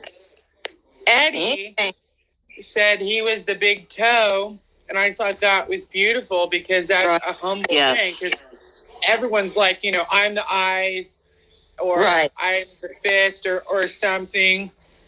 And he's like, I'm the big toe. And I thought that is beautiful because that's humble. I mean, that's humble. That's it. Mm-hmm. And then Sparrow, I'm on the rooftop. brought it up a notch, and she's like, I'm the pinky toe. And I thought that was awesome. Amen, Janet.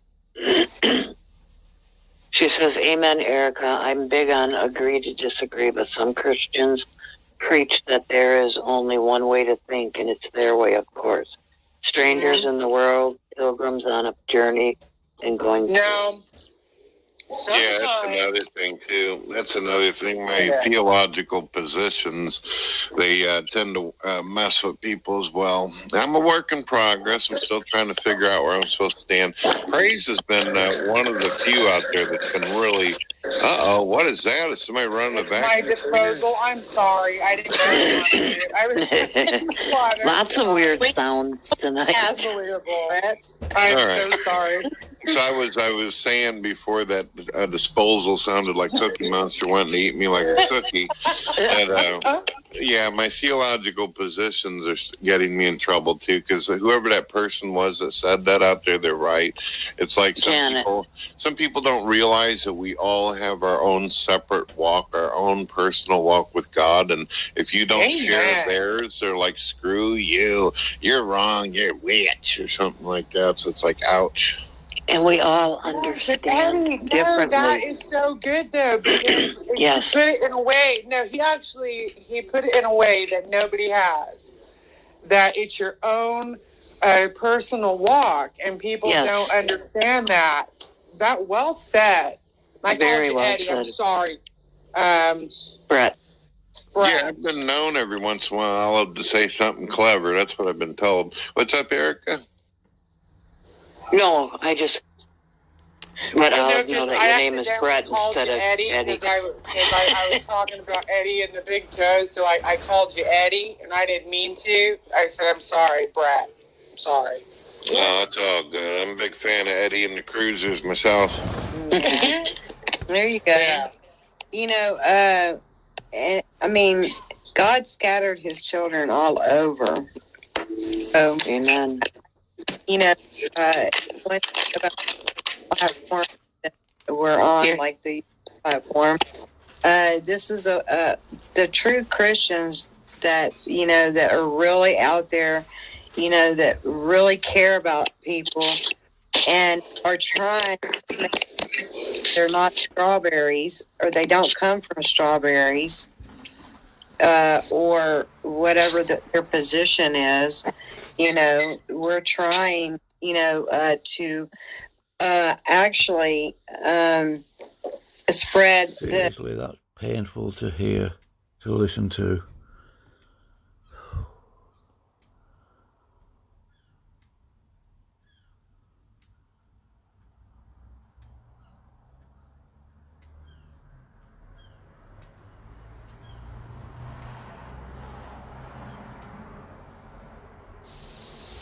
So I'm here at the farm, Uncle Pete's farm here. I don't know how many acres he has, but anyway, this is the farm. I wonder if I can switch it around. I guess not. I don't even know what that little dot is there. Oh, that's weird. Oh, that's to lock it recording. How interesting. Okay, anyway, guys, sorry for the bad hair day. But just up here, look how beautiful, solitary,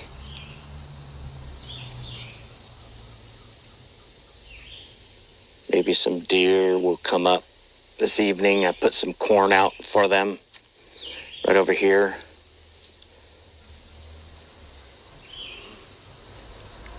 So we're staying out the farm tonight. I was warned that on my walks I need to look out for coyotes, so I'll be strapped with a 9 walking around tonight in the woods. But I am going Sasquatch hunting, aka Bigfoot's hunting.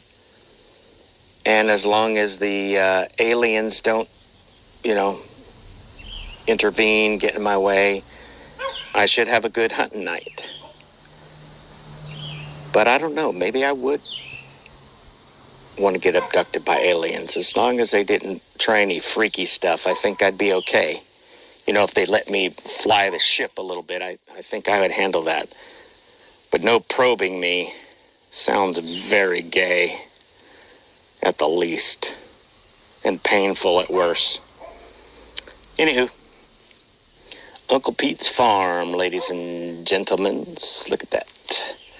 Uncle Pete's farm and yours truly. the middle-aged man with an overinflated ego who happens to be extremely pretty. This is a news alert /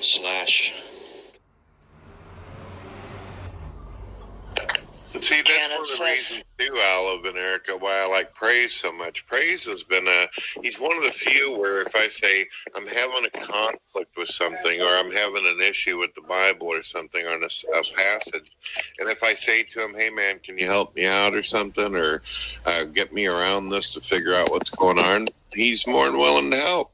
But the other folks are like, well, you should already know that. How am I supposed to know that already? What am I, telepathic? Am I an X-Men? I got some mutation powers here? How do I... God, no, I get it. But praise is nice to me, though. He is. Yes. He's a good person. He's They're a good very patient, willing to listen, willing to answer your questions. And there is no stupid question. And we all understand different. And that's right. It is fun to hear others, different views, and to see things. Yeah, and to get it from a different angle. Yeah. Janet says, and thank sometimes God. I don't believe that I would ever go to an annihilationist for sound doctrine. A little leaven leaveneth the whole lump. I'm not saying praise has got everything wrong, but he has got a crucial issue wrong. There is a hell. It's going to be lit, or it's already lit. People are going to end up burning in hell permanently if they don't repent and believe in the Lord Jesus Christ. If they don't acknowledge Jesus Christ as Lord and Saviour, then they're going to have a problem. Once they've passed away, that's it, done. God's judgments are eternal. Janet I was going to say, but... Oh, go ahead. No, I'm sorry, honey. No, you go ahead. Janice says, thank God we do not have to stay in this life forever with Satan as the God of this world. King Jesus is about to take over. There are many areas we ought to leave to people's conscience, their interpretation, unless it is a small list of essentials like Jesus is God, in her opinion. In my opinion, she says, is a must along with the 66-book Bible. Very good. Amen. Yes, and she's spot on. The most compassionate ones are those that have been through hell and high water. Yes, yes. Because they are completely home. And that's a gift. Those people are a gift. They are. Agreed. The ones who have been through hell and high water, because they know how to love. They do. Yeah, so do you, and Praise, and Hubner. Yeah, I'm not seeing that from this channel, from your Praise I Am channel. No.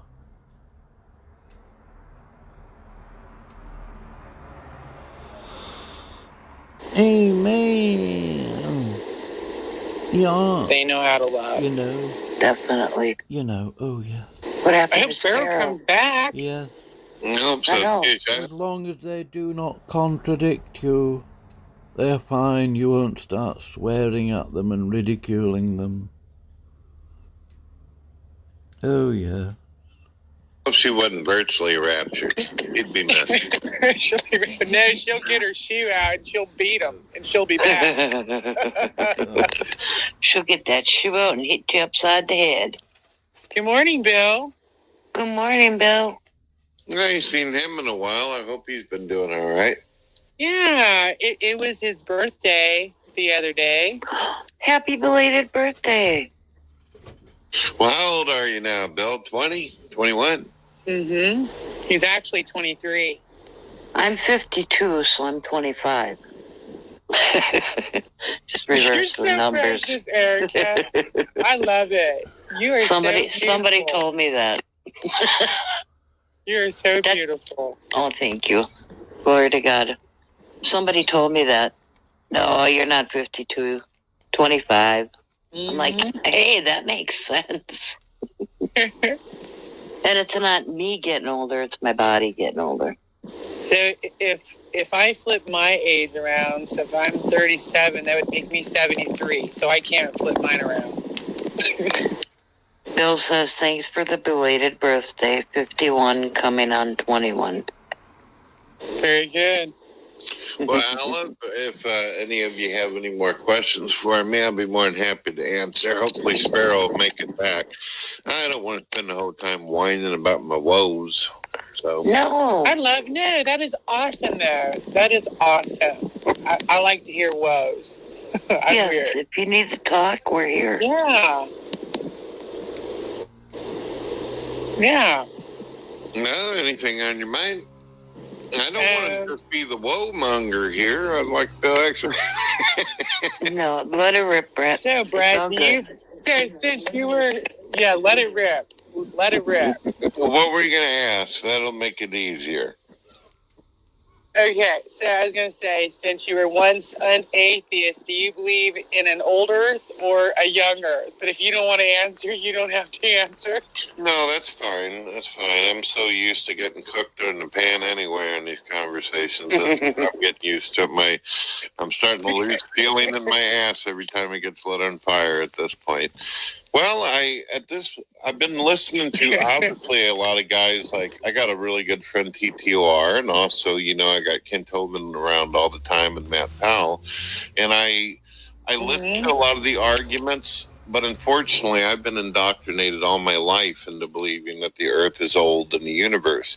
So I haven't quite made my way over, but I listen constantly. And I think a lot of arguments are really good. They're just not to the point where they're kicking me over the edge into young earth creationism yet.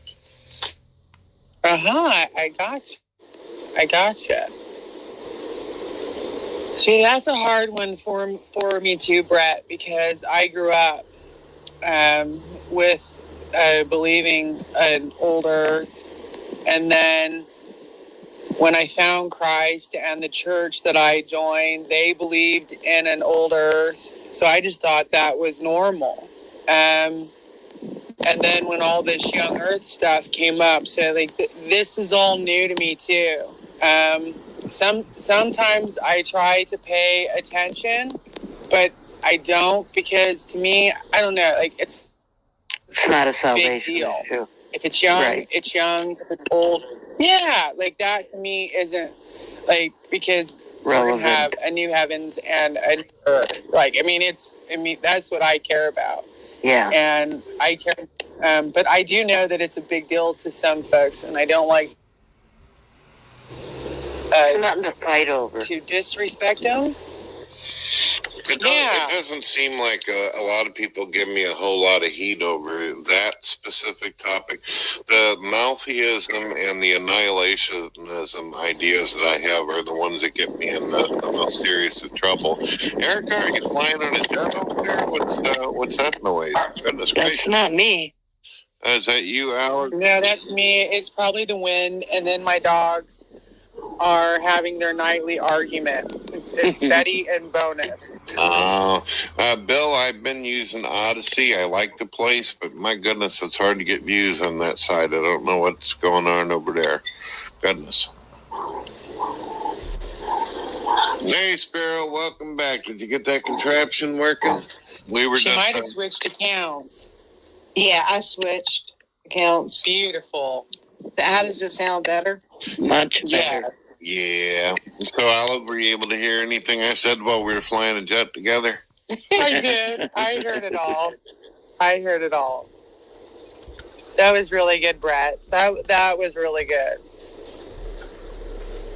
But when it comes to all the science stuff behind the old earth or the young earth, I don't know, because it was never one of those things that I needed for my faith.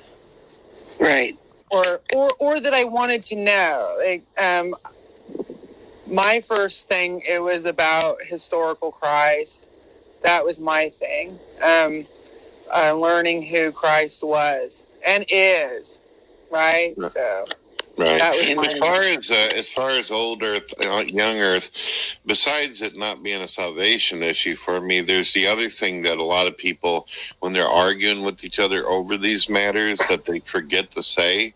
And it seems to me that if God is outside of space and time, what the hell does it matter how old the universe is? For everything, for God, it's all a second in existence. So it doesn't really matter. He's in control of time.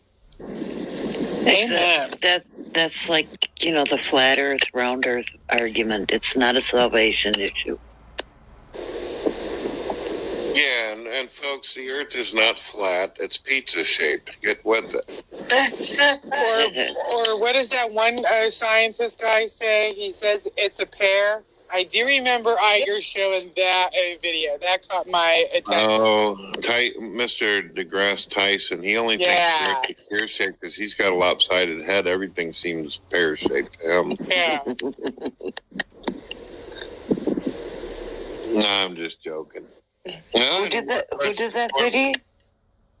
Your what hurts? Who did that video? Everything. Oh, it's Neil deGrasse Tyson. Any more questions, Al? I put a little bit out there, and what gets me into trouble? Have you ever had any supernatural experiences? One of the things I've had, even whenever I was a non-believer, that got me wondering and started making me really question was, I have some extremely, well, goodness gracious, we keep getting on a jet and flying. Boy, that's kind of distracting. I've had some extremely unusual dreams. I've also seen some odd stuff, but I always tried to rationalize it away, like stating that maybe I wasn't in my head that day, or maybe the heat got to me, kind of thing. I always tried to simplify a lot of stuff, but when I think about it, there was no true explanation. Wow. Can you give one out?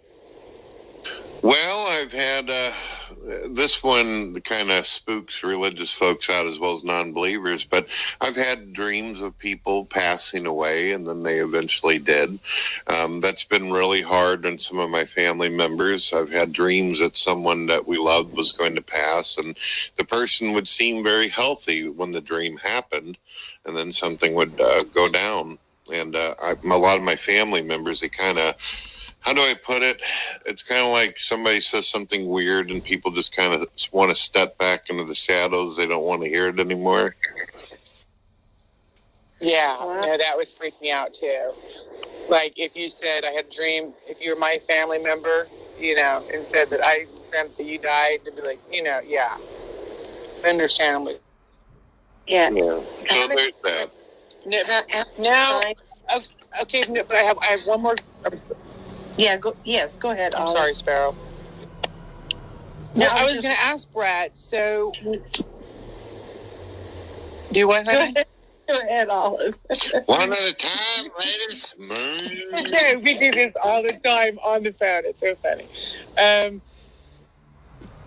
You darn bovine, knock it off. I can't hear you when you all sing at the same time. I just said you darn bovines, knock it off. I'm just kidding. She's my twin. That's why. Okay, so Brad. When you dreamt the family member died, was the scene and the scenario and everything, was it like, did everything match the way that it went down in that dream? Yeah, except for there was only a couple differences. Like, for instance, whenever I was 12 years old, I had a dream that my grandmother was laying in the bed dying from cancer. But the only difference is that whenever she closed her eyes in the dream, she became lit up and looked celestial, like a pulsating light. And there were doves and stuff sitting on the windowsills around her deal. It looked very religious and symbolic. And but in real life, I just seen a woman die in front of me. There wasn't no light and fantastic stuff. The last words my grandmother actually said in reality was, "I love you, and I'm sorry if I've ever hurt you." Wow, that is so beautiful. And with this, the reason why that I asked is because I actually had that experience, Brett. It was with my mom. It was with her blood clots when she passed out. And everything was the exact same in my dream. Even the firemen and the paramedics, to the clothes that we had on, to the actual words that we said. And when my brain, when it hit me that because that dream, it really affected me because it felt so real. It was like 3D, if that makes sense. So when it actually happened, it knocked me down. I couldn't, it took me, I don't know. It was just weird. So I know it's freaky, Brett. So yeah. Wow. And there's one other thing too, Olive, and one of the reasons why my family have told me, if you know something's going to happen to us, don't tell us. Don't tell us. This is their words. And the reason why, Olive, is this isn't like some kind of movie or television show. It's not like you're having a vision of something to come and you can do something about it. It's like you know it's going to happen, but there's nothing that you can do. It's as if time is going to be set. There's nothing. So my family's like, don't say nothing. I don't even want to hear it, because if you can't do nothing about it, then I don't want to be scared all the way to the last minute. So I get to thinking to myself, why do I even have that? Is this really a gift, or is it just because I've had so many tragedies in my life? It's just a coincidence I dream. See, there I go rationalizing again. Yeah, I do think it's somewhat of a gift. It's like a preparation. Because, our God knows our hearts. He knows everything about us, as you know, Brett. And he knows what we can handle and what we can bear, even in that moment, right? In that very moment. So I do think that it's a gift. I do. There's a reason for it. So I view it as a gift. It's been tough. It's hard because it's like you're dealing with someone's death twice, and once is enough for me. Oh, right. That's like, I never thought of it that way. Right. Wow. Like dealing with it twice, because I know I did dream that my dad died. But he didn't die. He died at 56, but I was young, and I literally he was in the casket, and I was just crying, and but it was an awful feeling, like, it was like, oh my gosh, And I woke up, I was crying, literally tears was crying. I was crying in the dream, and I was crying when I woke up. No, that's a hard, though. Yeah. I don't know. I do view it as a gift because to me it's like a preparation. You can mentally prepare for it, even though that it's a hard thing. But I wouldn't want it. No, that's just that. I'm sorry. I don't even know. It is hard. Well, Olive, there's two things, and it was actually because of this thing that some people would claim was supernatural happened to me. It was one of the reasons why I ended up, believe it or not, losing my faith whenever I was a child, becoming a non-believer for the longest time.